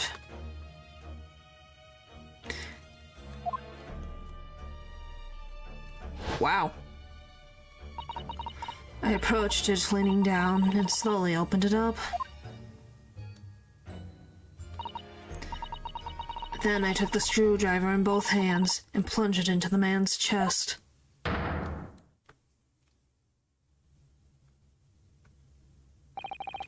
And then you noted that in your fake autopsy report as a fictitious cause of death. Exactly. So, the actual cause of death was the trauma resulting from the 30-foot drop. My word! What is it, Miss Sasato? Something about Dr. Seiss' last statement. It's playing on my mind, that's all. Yes, mine too. Dr. Scythe. There's really no need to shout. can hear you perfectly well. The defense calls for you to add what you just said to your formal testimony. Oh? Which part? What I want her to supplement her testimony with is... What do I want her... What she did or the actual cause of death?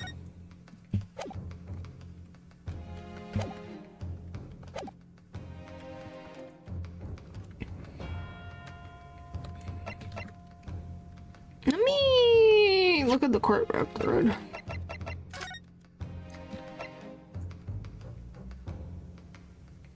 Considerable height.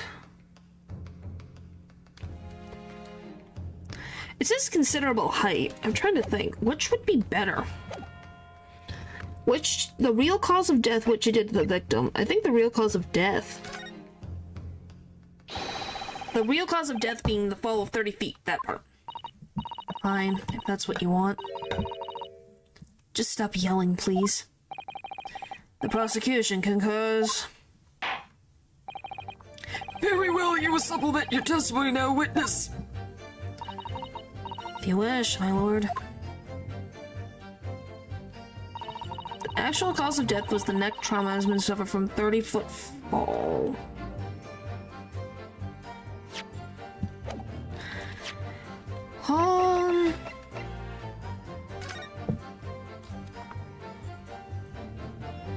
For some people it works, I think it just depends.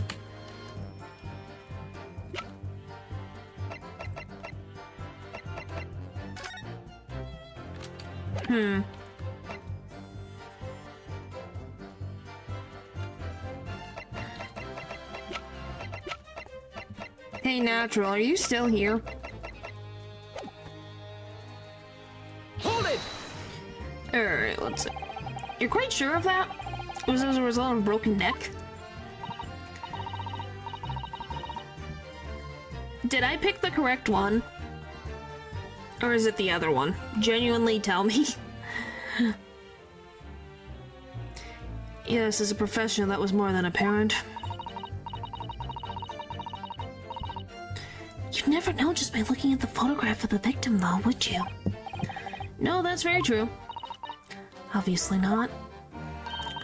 Which is precisely why coroners are needed to determine the actual facts. Was it paying attention? Between... if... like, her supplemental testimony, the actual cause of death, or what she did to the body. Yes, as assuming they can be trusted. There's no point calling her an assessment into question without evidence. Let's get back to the testimony. Very well. Yes, it is correct. The actual cause of death was neck trauma suffered from a 30-foot fall.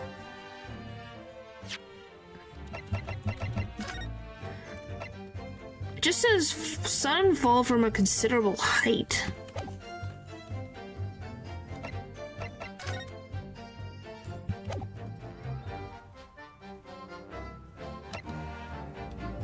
I may return. Okay, enjoy your food.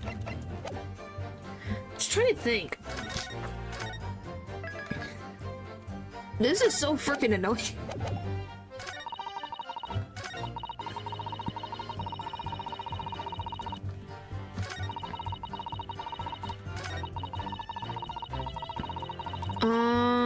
I guess we'll just maybe the autopsy? Objection! Nope. Nope. It didn't work. I got a game. When you don't hear the music stop, you know it didn't work. Huh.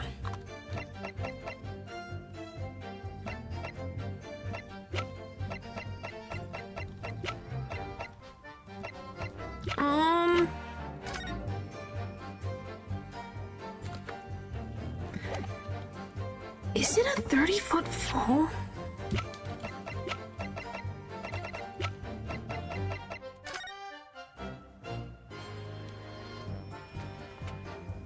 I don't know.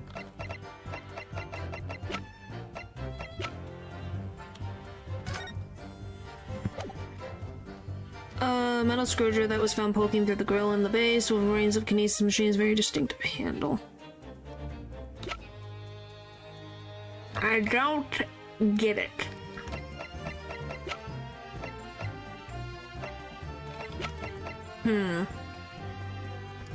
This one's actually got me stumped. Like, I'm generally like, huh.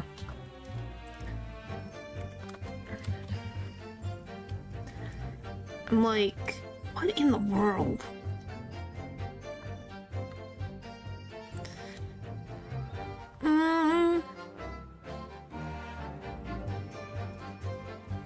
And bonus for this one, you think?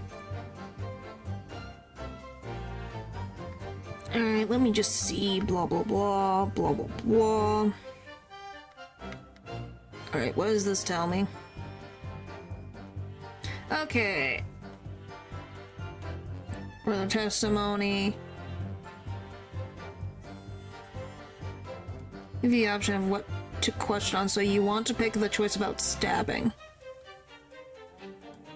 Okay, so it is the other one. Okay.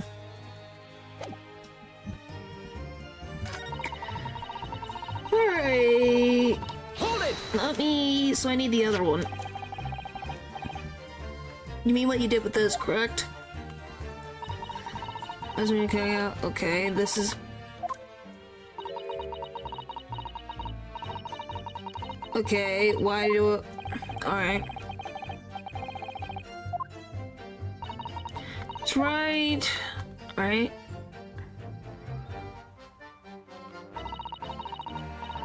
Why do I have to go through this slowly? Again.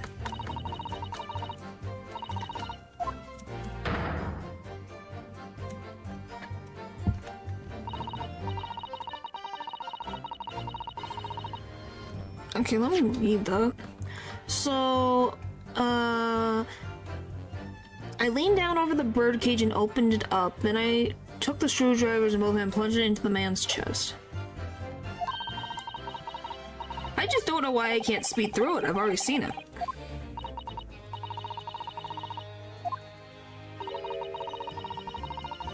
Yes, I'm going to change it. Is it because I'm asking? What should I ask you to do with the statement she added? Have her change it.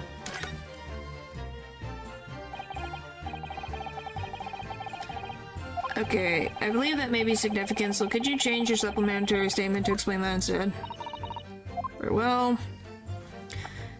I'm just trying to figure out, like, I have the answer now. I just don't understand why. I stood over the victim's corpse where it lay in the toppled cage and plunged the screwdriver into the chest. Now, why is this the answer? Is it because she leaned over him? So if we're assuming she's coming from the front angle here,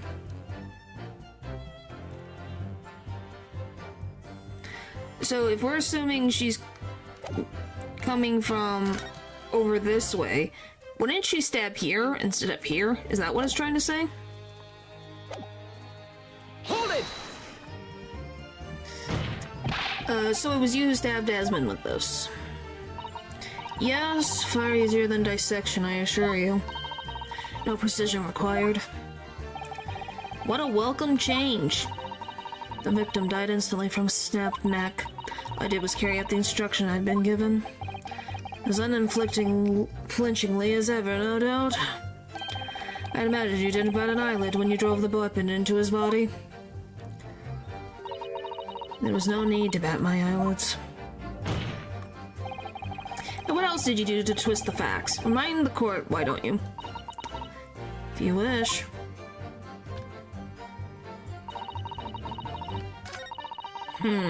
Still don't...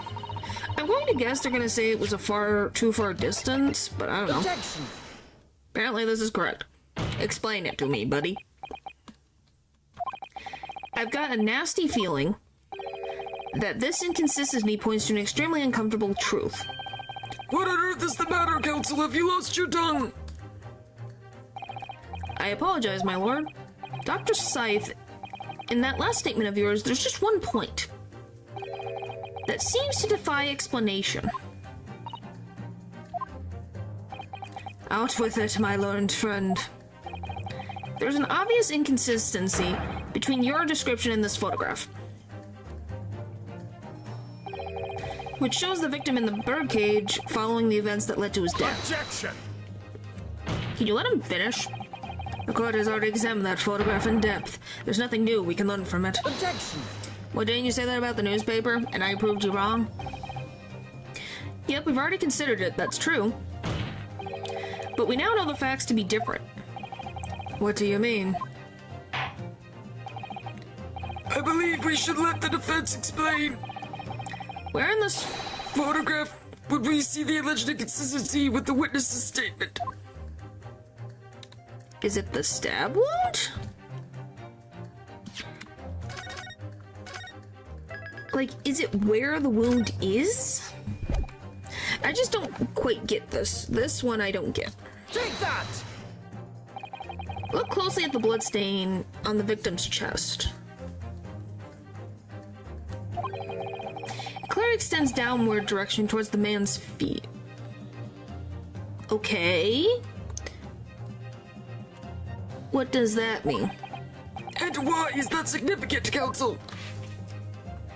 Okay. If the victim was stabbed moments before the kinesis machine was set in motion, then that's entirely expected. Of course, no, that's not what happened. Exactly, my lord. Oh, because the blood is falling downwards, it means he was sitting up. Or at least standing. Dr. Slice made it very clear in her testimony just now that the point at which she stole Professor Harebrain's screwdriver instead of the victim was after the grand deception was set in motion, when the birdcage had fallen below the stage out of sight. From the shape of it, it's clear that the birdcage would have fallen on its side after the 30-foot drop. And if the victim had really been stabbed whilst inside the birdcage in that position, the blood from the wound would have spread out equally in all directions. Ew. Okay, that makes sense. For it to have formed the longitudinal, what the frick is this word? Longitudinal appearance we see in the picture is inconceivable.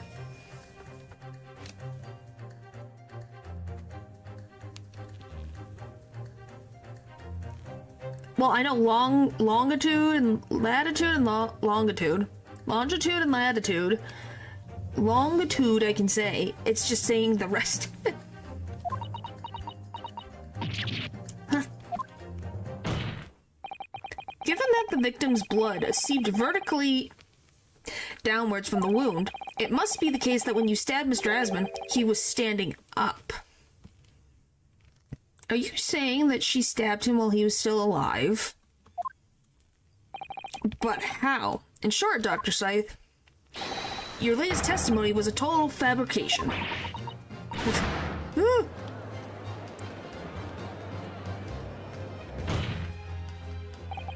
I knew it. I was right. Now I've identified that contradiction. There's only one way to explain the facts. We've all been under a great misapprehension here. Longitudinal? What? What sort of misapprehension? Dr. Scythe, you claim you were coerced into helping Mr. Drebber as a result of the note he left in the waxwork. You claim that you made changes to the scene of the crime to implicate the defendant, and you claim that you authored a faked autopsy report to cover your tracks. But one of those claims is out and out a lie. Because the question of what the bloodstain really tells us has only one possible answer. If that is the case, what is it, man? Counsel, you clearly struck upon a revelation. Now tell the court what it is. Which part of Dr. Scythe's story is shown to be a lie by the contradiction in her testimony?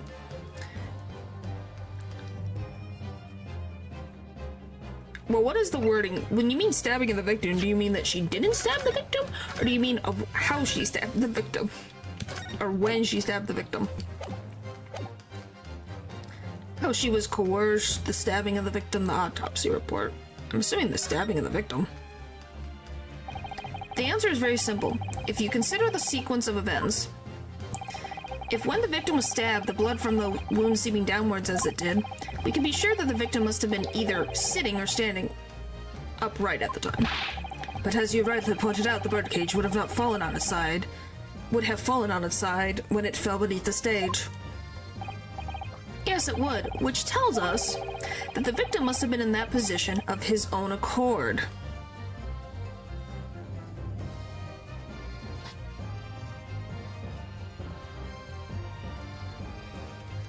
What do you mean by that? What do you mean by that? What does that mean? Objection! What is happening? That's impossible. The man was dead, remember? No, that is a misapprehension. Oh my gosh. When the birdcage fell into the stage into the void below, it must have hit the ground with considerable force.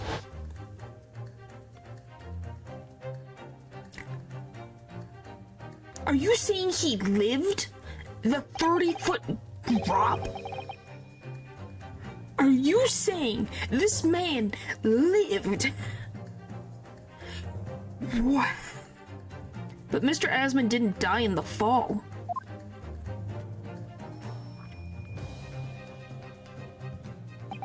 He probably lost consciousness for a while, but when he came around, he got to his feet to climb out of the cage.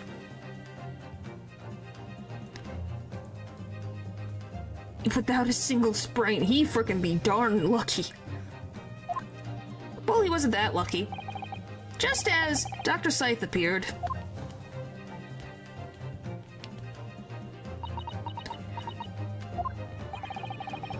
If the victim was in fact alive at that point in time, it changes everything.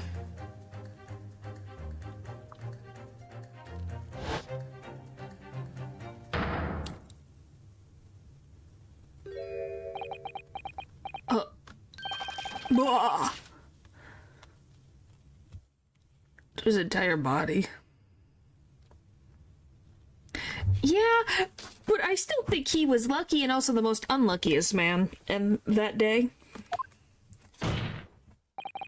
Mr. Odie Osmond's killer wasn't the defendant, Professor Albert Harebrain, nor was it the mastermind behind the stage trickery, Mr. Enoch Drebber. It was you, Dr. Courtney Scythe. Ugh. Did a lot of impact as well. Yeah, it did take a lot of damage, which kind of blows the mind. So I was right. She was just telling the truth because she has less to lose. She wouldn't be given the label of murderer. She did well. Order, order, order! Can this possibly be true? You've even taken me for a fool.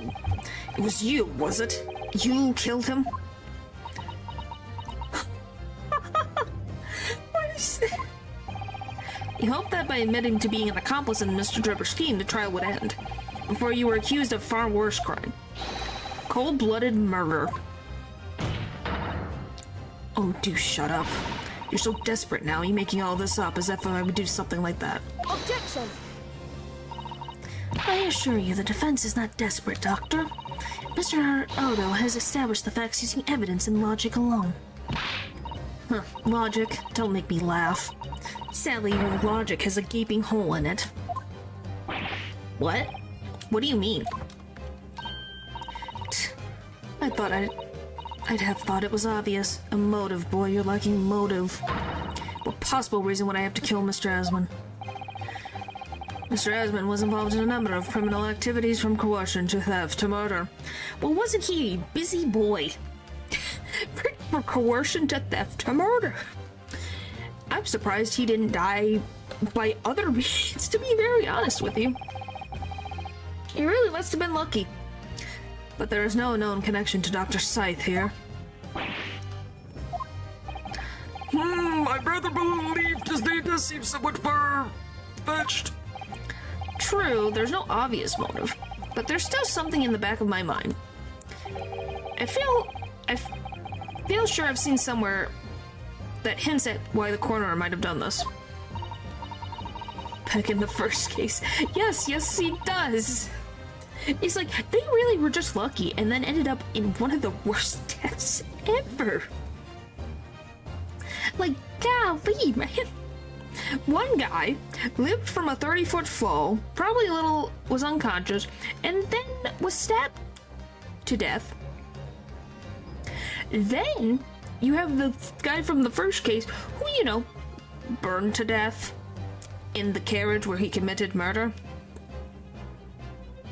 Well, this is probably getting set ablaze, maybe. Yes, I might have tampered with the crime scene and concocted a fake report, but murdering someone for no reason is a very different story. Protection. You see the connection? I see the connection, but I don't know if it's the connection that it's supposed to be. Because she's connected to the professor case and all this stuff.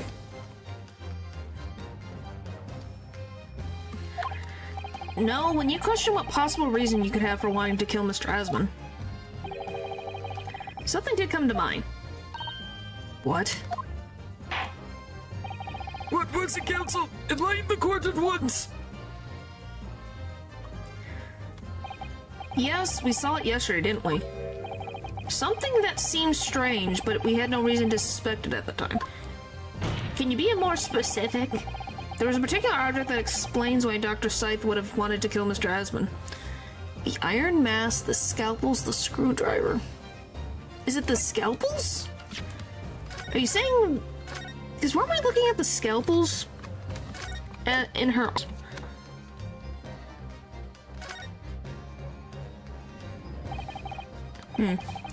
It's a scalpel, or rather scalpels. Did you say scalpels? It would appear that word has struck a chord, Doctor. You, come on, out with it. It was yesterday when we visited your laboratory. Look at this big, thick book here. Oh, it appears to be an accounting ledger. It's a record of the forensics investigation team's spending, I think. Oh, what is it? Oh, thanks, Leo. Thanks for stopping by. It's clear that the team purchased various equipments and supplies on a monthly basis, but one entry seems rather strange. Really? In what way? They're buying 500 scalpels every month. Yeah, I did remember that being a weird thing. Yeah, why 500? 500 scalpels a month! At first, I wondered what on earth you could be using that many scalpels for. But actually, I realize now it's not the scalpels themselves that are significant. It's the money for them, disappearing every month from the department's accounts. Asman's criminal organization relied heavily on extorting for its funding. Are you saying that he was extorting her for money? Wow. Tracing the money from the forensics investigation team's account to find out where it was going would be extremely straightforward. Wow. 10 years ago, when Mr. Asman was still a journalist and wrote this article about Mr. Drebber, he may well have stumbled upon information as he was researching this story. Information relating to Dr. Scythe's darkest secret that he would use to rack money from her for the next decade. Her darkest secret? Good lord, you mean? I don't know what happened on the night of that execution 10 years ago, but clearly the opportunity to rid yourself of that menace was too tempting to pass up. So in the end, you weren't coerced at all, were you? You did it entirely of your own free will. You stabbed Mr. Asman in the heart with all your might. To silence the blackmailer who knew your dark secret forever.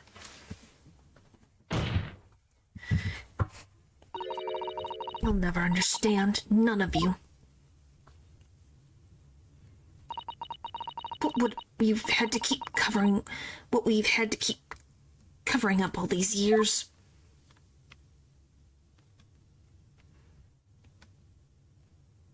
I think it's done now.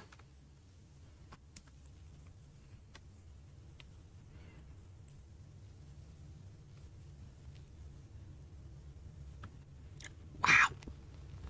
This was a case, man. As very little of the machine remains after it was ripped apart by the bomb, the truth of this case can never be properly established unless you speak out. And if you decide not to, it's very possible that Courtney Scythe will escape punishment for her crimes. Please, sir, own up to what you've done and tell the court the truth about what happened. 10 years ago, you told the truth, and you were robbed of a bright and successful future as a result. I can certainly understand your bitterness and your consternation now, however. This is surely the chance you've been waiting for, to sever the hold that fate had over you all these years.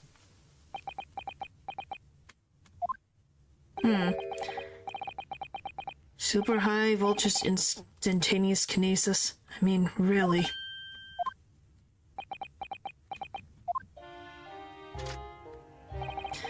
It's the addled brain mock scientists that are the worst, you know?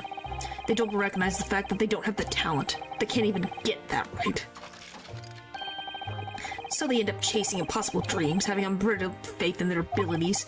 They go on and on about their wonderful hypothesis, their stupid eyes shining like a little child's. They make me sick. I can't abide their foolishness. Careful, Mr. Drebber!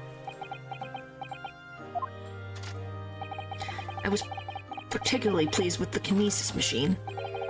It made for quite a show, didn't it? So you admit it. You admit that it was nothing more than a sham made for the purpose of killing the victim? Yes, I admit it. I did it all in the name of revenge. Wow. Like I said, all I could say is wow. This case is something. Revenge for the future that Mr. Asmund's article had deprived you of 10 years earlier. But the revenge you sought didn't stop at Asmund, did it? Which is where that very particular waxworks comes in. Yes, I see. The condemned convict that you saw rise from the grave in Lowgate Cemetery 10 years ago. If your account of those events were all true, then obviously Scotland Yard couldn't afford to acknowledge what had happened. Yes, it just keeps going. Almost no one is innocent. Yep. The victim committed horrible crimes. The prisoner was not innocent because he was a serial killer. The doctor didn't do her job right and then murdered a man. And Drebber planned to murder a man. Even it meant discrediting a bright young man and crushing any future career he might have had. So your plan required that you abduct that particular waxwork model in order to exact your revenge on Scotland Yard as well. Or on Dr. Scythe, to be precise.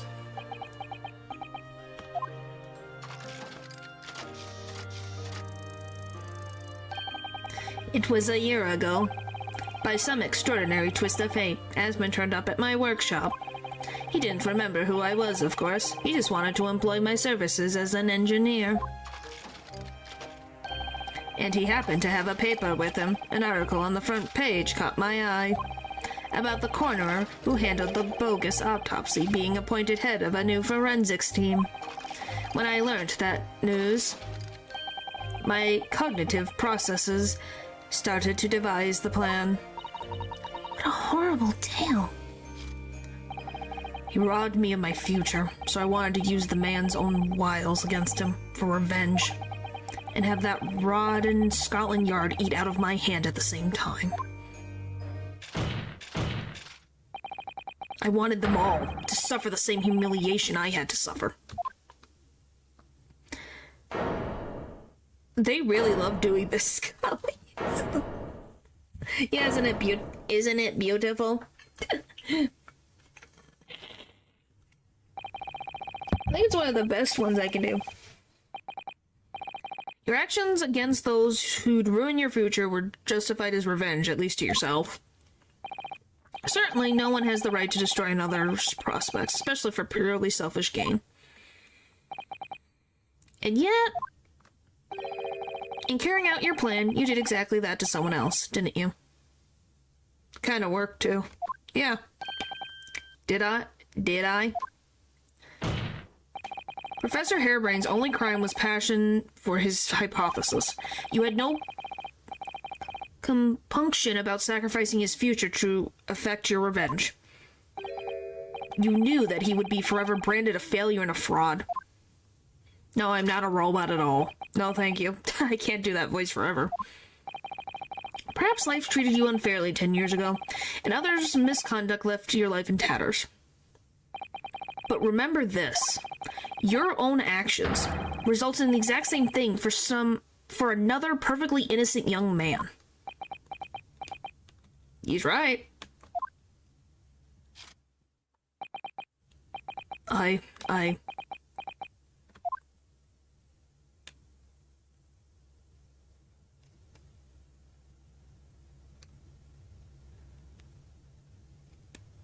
Wow.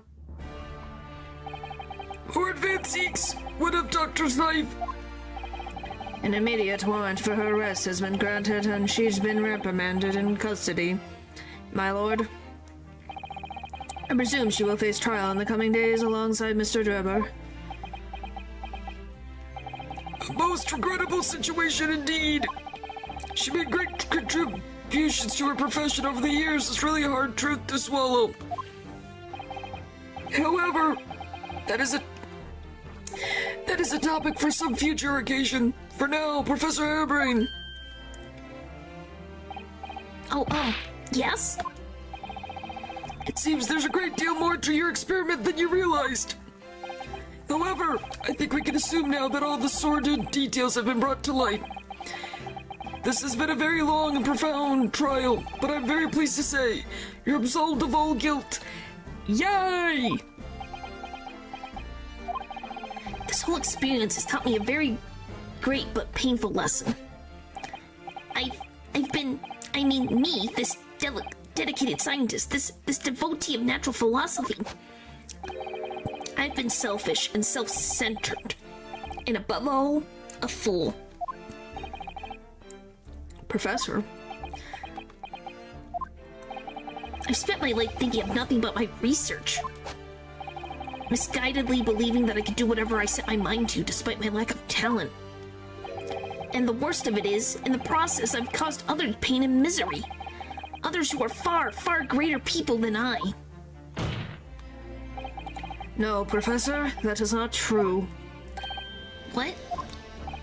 Don't hurt yourself with the same brush as Drebber. What happened was his doing, and his alone. This outcome is his fate, not yours. You're not to blame in any way. Oh, Van Zeek's comforting his friend. That's adorable. He does have feelings. And a soul. Oh, Lord Van Zeeks. And the derision with which he referred to you earlier, calling you a fool, talentless even. The man has no idea. To believe in yourself and work your fingers to the bone to realize your dream, that's laudable, not laughable. No one has the right to deride another for such choices. Yeah, it is of his duties, of course. Yep. But it's still sweet. Oh. Thank you, Brooke. So, ladies and gentlemen of the jury, Yes, my lord. it is this court's expectation that you find the defendant not guilty of the charge of which he stands accused. I presume there are no objections. None for me, my lord. Certainly not. This trial has really made me think, but this is the right decision. It's all been proven methodically and rigorously. I have no misgivings whatsoever. What's that? He's done, is he? It's all over? I don't know what's become of the yard these days. I don't recognize the place. Very well. In that case, I hereby pronounce the defendant Not guilty. Woo! Yay! Confetti and fireworks. Woohoo!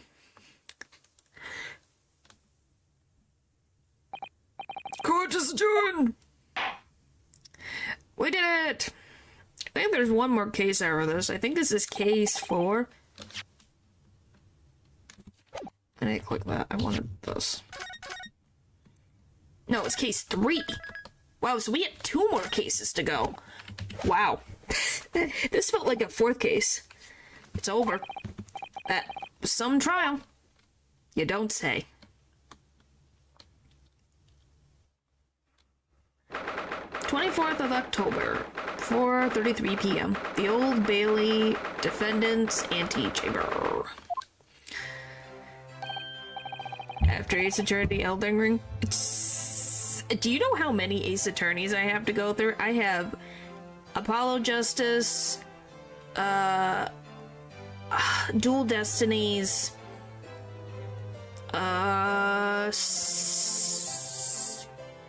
Spirit of Justice, and then 2 Edgeworth games to go through. I'm not done for a while. I'm not done with Ace Attorney yet. What do you mean? Like I said, I have 3, 4, 5 games to go through. You just have the whole series, don't you? I have to buy the Edgeworth investigations, but otherwise I have almost everything. Liza P. So, like, 2 weeks? What do you mean 2 weeks? To go through 5 games with 5 cases? You're crazy. Because that's 5, 10, 15, 20, 25. That's 25 cases. And then 27 if you count the 2 in this. Yes, we're gonna be here for a while. I was gonna say, there's freaking 27 cases left to do in this series. We're not going anywhere for a while. Professor, what a splendid outcome, isn't it? Oh, it is. Congratulations, Professor Hairbrain. Mr. Naruto, Mr. Sato, I'm truly beside myself with gratitude. How can I ever thank you enough? I'm just glad it's been all cleared up, that you realize you were just caught up in a bad situation. Right now, you know, if I had that research grant money, I'd give the whole lot to you. Every penny. Well, that's very kind, but I'm just a student, so... We don't need any financial reward. Your quittal is more than enough. I think you do need money to pay rent. And food. I believe it, you could sell it all like this. Could have been in just a few weeks. I don't think I'm just gonna play Ace Attorney over and over again. I think we'd all go crazy. Thank you for having that faith in me, but yeah. I'm taking my time and enjoying the stories for what they are. There's a lot to go through.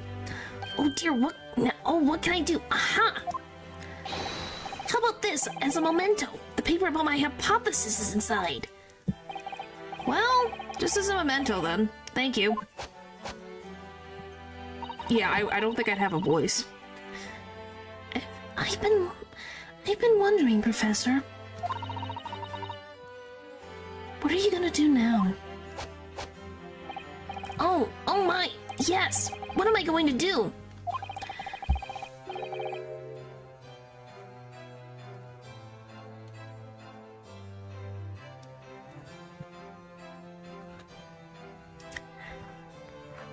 My hypothesis in my great machine lies in ruins. But still, it's been too long since I was last in London, so perhaps I'll enjoy some sightseeing. I must explore the great exhibition while it's still here. While I'm here, too, and see if new inspiration hits me. Oh yes, that's a wonderful idea. I can't allow that. I knew it was you. Music changes. Organs. Don, don, don. Lord Van Zeeks, what are you doing in here? Brooke!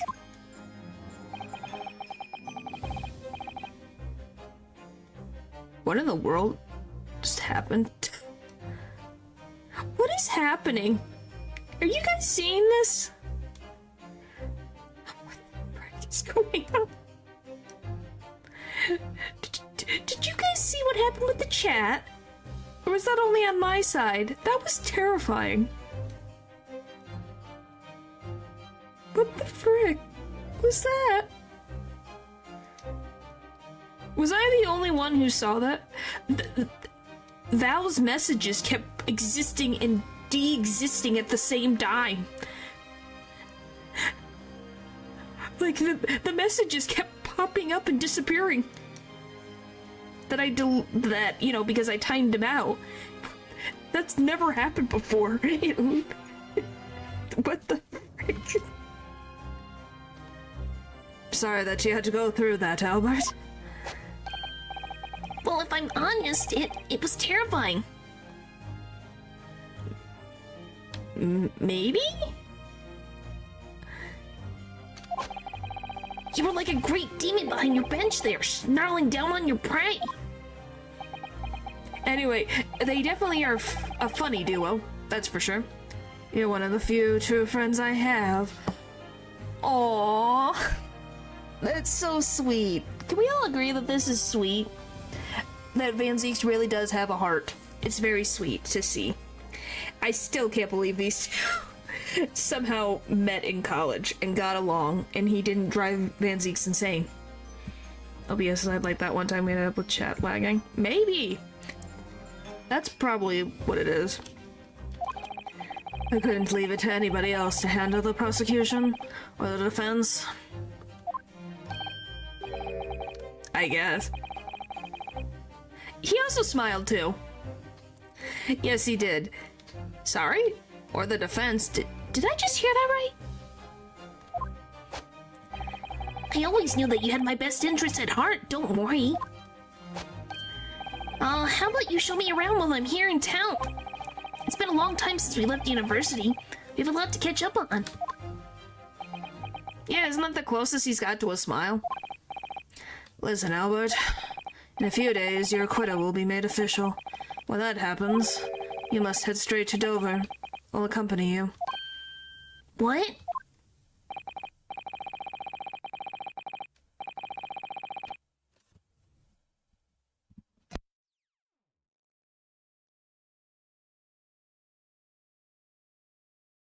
From there, you cross the channel and make your way back to Germany. I've already purchased the tickets.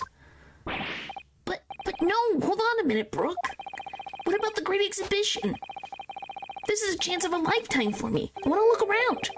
No sightseeing, Albert. Give up on the idea.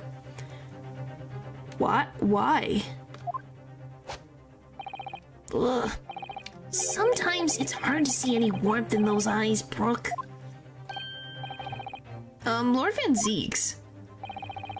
What's all this about? A necessary precaution. Yes, I think I understand. You do?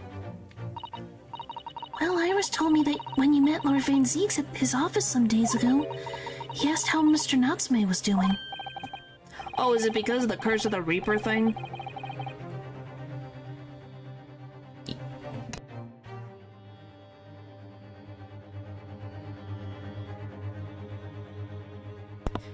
Yes, that's right. I remember being surprised at the time and thinking it was nice of him to ask. The point is, Mr. Natsume is still alive and well.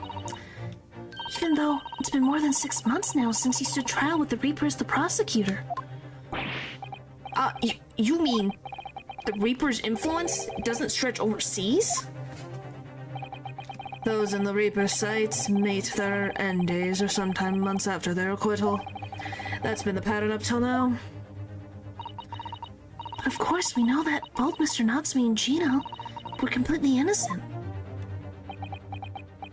Well, Gina's around Scotland Yard, so she's pretty much got, protection at all times.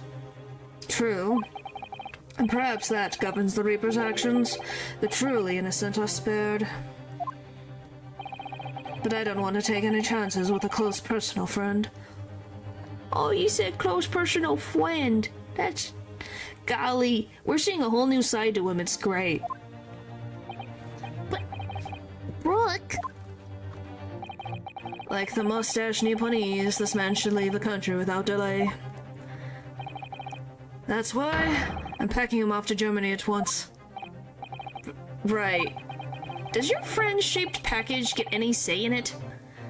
Now he's more like Edgeworth. Yes, now he is. When his friend's in danger, he cares. It becomes a little less of an ice queen.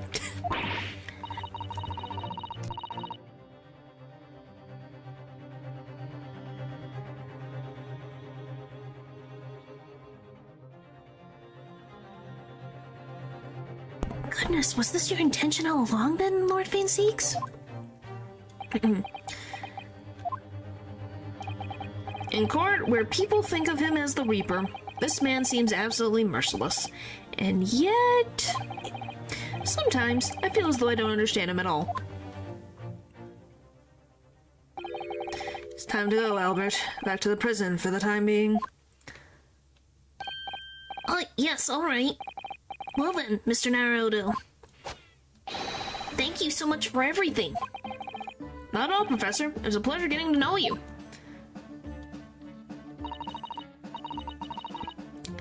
Best wishes, Professor Hairbrain. Well, once the dust is settled, you must come and visit me in Germany. Anyway, goodbye for now. Hairbrain was an interesting guy. Now, my Nipponese friend? Oh, yes? I thought you'd gone, too. We have matters to discuss. Can you spare me some time? Oh, are we gonna talk about Kazuma? Are we finally gonna talk about that? You wanna talk with me? I'll be waiting in the courtroom in the 10 minutes. He was a scientist. Yes, he was. Well, that was strange. For some reason, I didn't get that sense of impending doom as he walked away this time. Just say no, just to mess with him. No, I would like Ryunosuke's head to stay on top of his body so he can function. Thank you very much. The Enigma, Brooke Van Zeeks. Favorite in this case. I wonder, could it be the witch lady? You'd mess with them? You'd poke the bear? By all means, go ahead, see how that ends up. What does he want to discuss, I wonder? The answer waits in the courtroom, I suppose. Here goes then.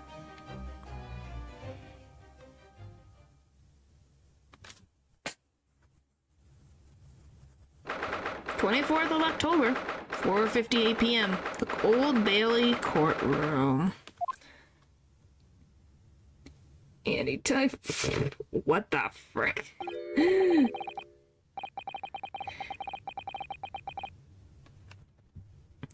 So, are you satisfied you saved a godless scientist from a great injustice? Yes, I think so. I'm relieved, at least, that the man's innocence would be proven. Anyway, I imagine you've been wondering where my animosity towards you Nipponese comes from. Yeah? I thought we were going to talk about Kazuma.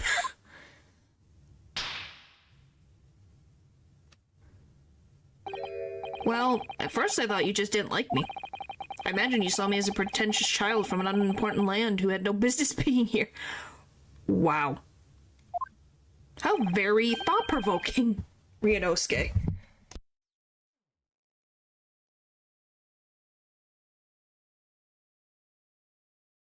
But now I think differently.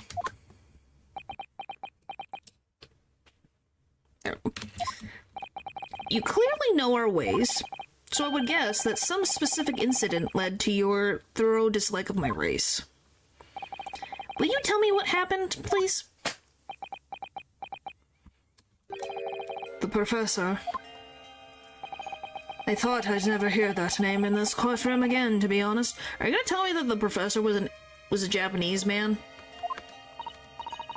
He took your brother's life. Clint, my brother was Clint Van Zeeks. 16 years ago, when I was still just in my teens, he was already the director of prosecutions and had a key member of the judiciary. I looked up to him. He was everything I aspired to be. He was involved in the establishment of justice systems of foreign countries as well. There were exchange programs between Britain and other nations then too, to share knowledge and ideas. As part of one of those programs, I think it was 20. 3 judicial students came to Britain from your homeland, the Empire of Japan. Oh! That was 16 years ago then. One of them could have been my father. No, it was not $50. Of course, I remember Dr. Mikotobo well. I had no idea. I was a minor at the time, training at the prosecutor's office. One day, Clint introduced me to the 3 visiting Nipponese. So, you actually met my father? He and his colleagues were polite and amicable. They were adept at their work and exacting in their standards. Golly, guys. 20 is fine. It's fine. Golly, guys. It's not the biggest deal. It was my first encounter with the Nipponese spirit, and it made a very great impression upon me. It was 20. That's all it was. But 6 years later, that's when it happened. The investigation was going nowhere. There were no suspects even, just an ever-growing list of victims. And in the end, my brother became one of them. The last, in fact, before the case was finally resolved. So sorry, Lord Van Zeeks. Truly. Clint was always ready to put his life on the line for justice anyway. So he wouldn't have wanted it any other way. He lost his life to the killer, but it was his victory in the end.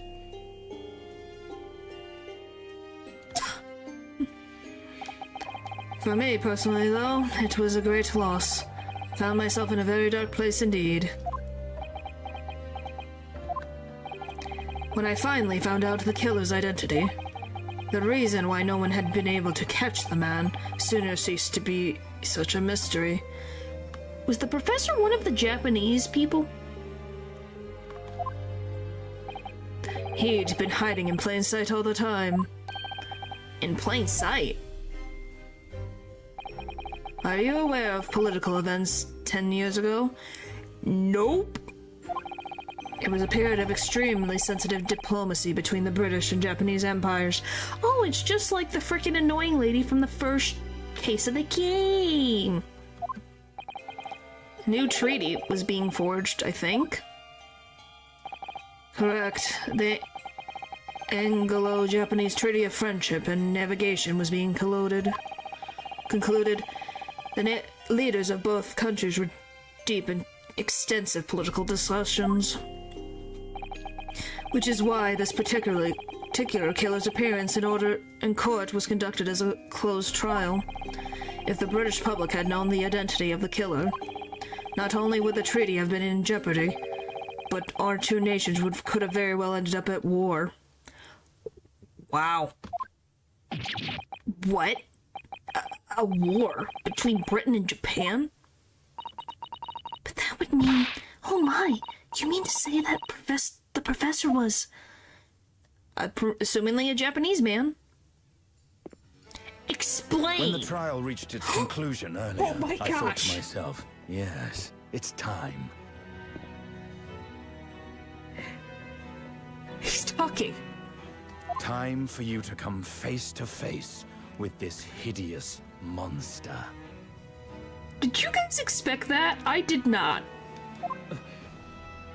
I borrowed the key for the mask from the proprietress of the Waxwork Museum. I did not expect this. So see for yourselves now. Confirm it with your own eyes. The truth that's been hidden this past decade.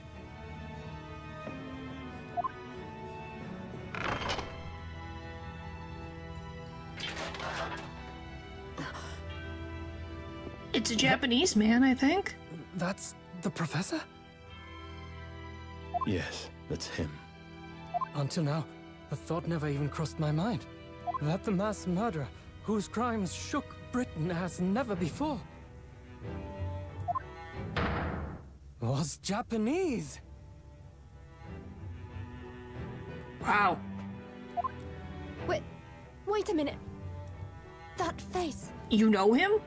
I feel as though I've seen it somewhere. It's strangely familiar. Oh boy. Kazuma? What's wrong?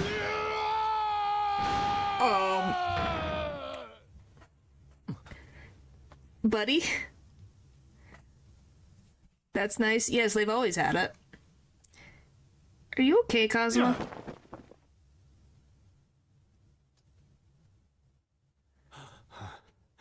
Father. What?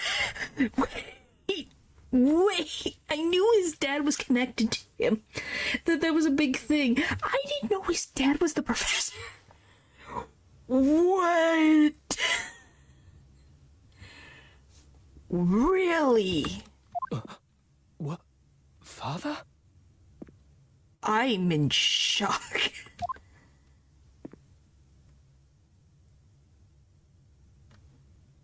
You gonna take off the mask, buddy?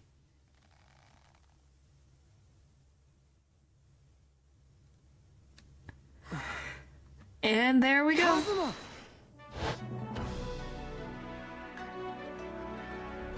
It's gonna be a long My best story. friend, Kazuma Asogi. After a whole year, finally his memories returned.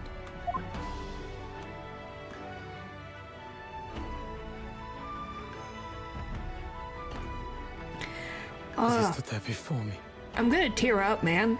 Hold up.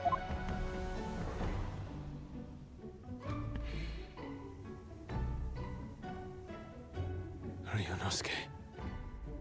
Oh my god. I'm gonna tear up. Oh. Oh my Hello god. again. My friend. Kazuma-sama! Judicial Assistant Mikotoba.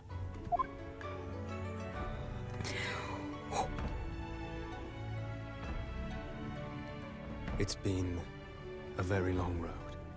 Thank you. Thank you for guiding my friend here when I could not. What do you mean you're keeping the sword? It's his family sword. I think we should ask permission for that. It was an honor. Are you gonna hug? I knew you wouldn't die that easily. Kazuma. I owe you thanks, too, Oh for my. taking good care of that in my absence. Oh. Karuma, the great blade of the Asogi clan, passed down through the generations. When we left Japan, this sword was at my friend's side. A Japanese man's katana is his soul, and he couldn't be parted from it. But then, when the incident happened, And the sword today. Oh my gosh, guys, come on. it was Susato-san's wish that I inherit the sword and I've kept it with me ever since, along with my memories of the friendship we shared. Oh, by the way, I just realized that Sasato has like a little bunny accessory. That's adorable. But yeah, With this by my side, I always felt that you were watching over me somehow.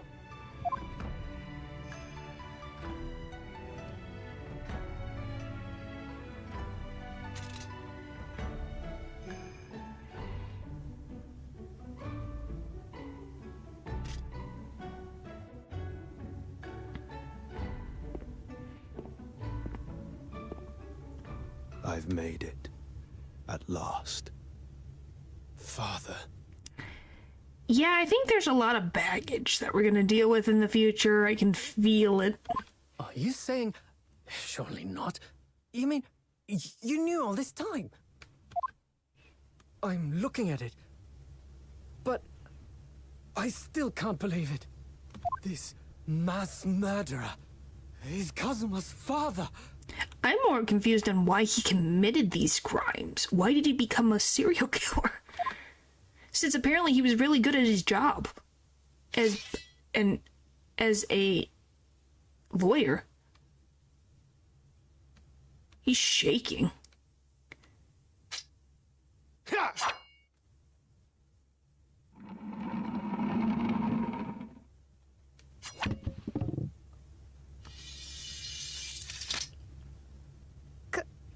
Kazuma-sama. No, I don't think she was... The professor wasn't married to Dr. Scythe at all. She wasn't related to that. Didn't have much of a choice. Well, I guess we'll find out in the future. Yeah, they were not in a relationship. Ryunosuke, we have much to talk about. But now is not the time. What do you mean not now?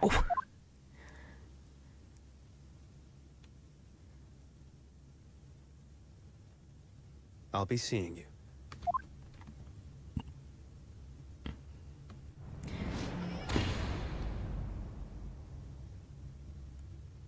I think Madame Tussauds might understand. That's all Kazuma said.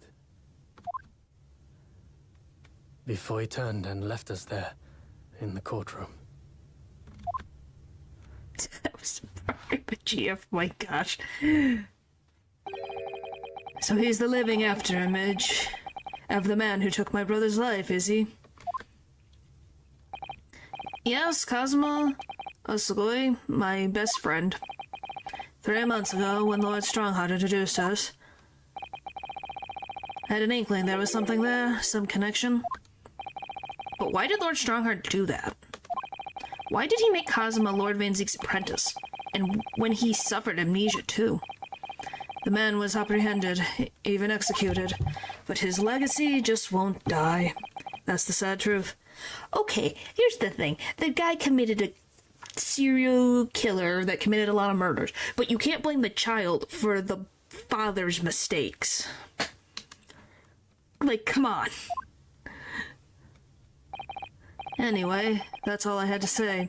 I thank you for meeting with me as I asked.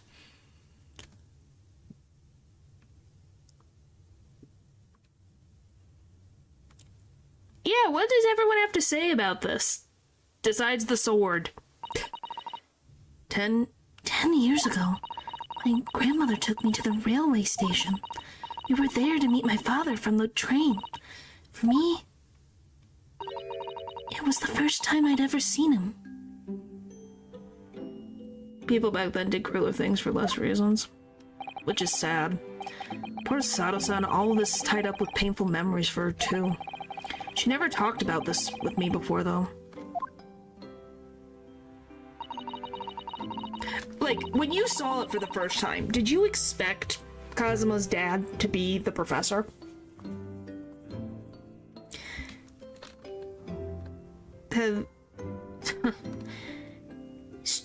Took time to adjust having father around, but just when I was starting to get used to it, he called me into his study one day. He told me that a great friend of his had passed away in London. How was I supposed to get that? I don't know. Was it a good twist? It's a nice twist. It is. Like, did you expect Kazuma to be connected to the professor? Like, it's kind of wild that that's where we're going. And that friend had left behind a son. A boy 7 years my senior. Father told me the boy had made a promise to his late father.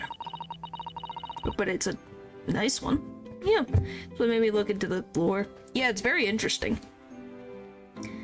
So he was studying to become a defense lawyer.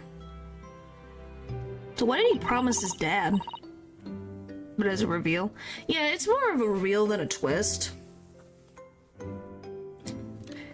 But very interesting. Because as Kazuma said, he needed to do something in Great Britain. And he was going to tell Ryunosuke. So this is what he was going to tell Ryunosuke. I'm pretty sure that's what he was going to do before he had amnesia. So, what is it that he's going to do with what was the promise? Because now we have his dad, so what's the promise? Wanted to help, so I studied to become a qualified judicial assistant. As I'm sure you've worked out, that young man's name was Kazuma Asobu. So you see, that's how he and I met. For a brief moment, my great friend had returned. Well, we're only talking to again. disappear again all too soon. But in that fleeting encounter, something stirred. Something that had been dormant for a long time. As if great wheels had been set in motion.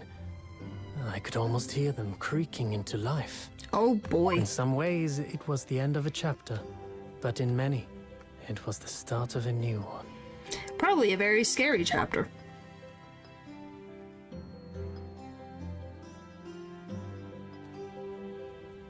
It says end. I'm on top of it, but it says end.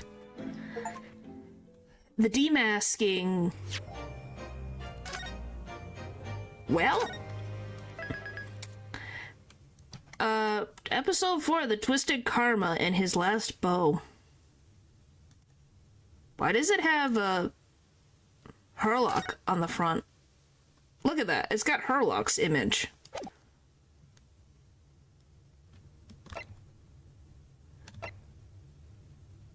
Huh. Do you guys want me to play the beginning of this? Yeah, do you guys want me to play the little... Because it's going to be a little animation at the beginning, or should I wait for next time? Yeah, what a way to end. Yeah, it really was something. Sure. Yeah, sure. Alright. Twisted Karma and His Last Bow. You'd say next. It was indeed a most bizarre incident born of curious advertisement and a commonplace killing at the edge of town. Pipe in hand, Sholmes looked down at the thick, rolling fog outside our Still, window. they say Shlomes. I wonder exactly how many mysteries are out there, hidden within this bed of fog, he said. Indeed, a most bizarre incident. born Why of a is curious everyone a adversity. redhead? A hellhound's mad gallop through the shadows of a serial murder. An executed man's graveyard Shaloms. resurrection in the dead of night. And a commonplace killing in a small, forgotten room at the edge of town. There is, naturally, always another side to every case, of which most remain ignorant. And it is that other side which compels me to the scene of the crime, Wilson. So quickly now, take your hat and let's be on our way, my dear fellow. For our adventure is not over yet. Come, the game is afoot.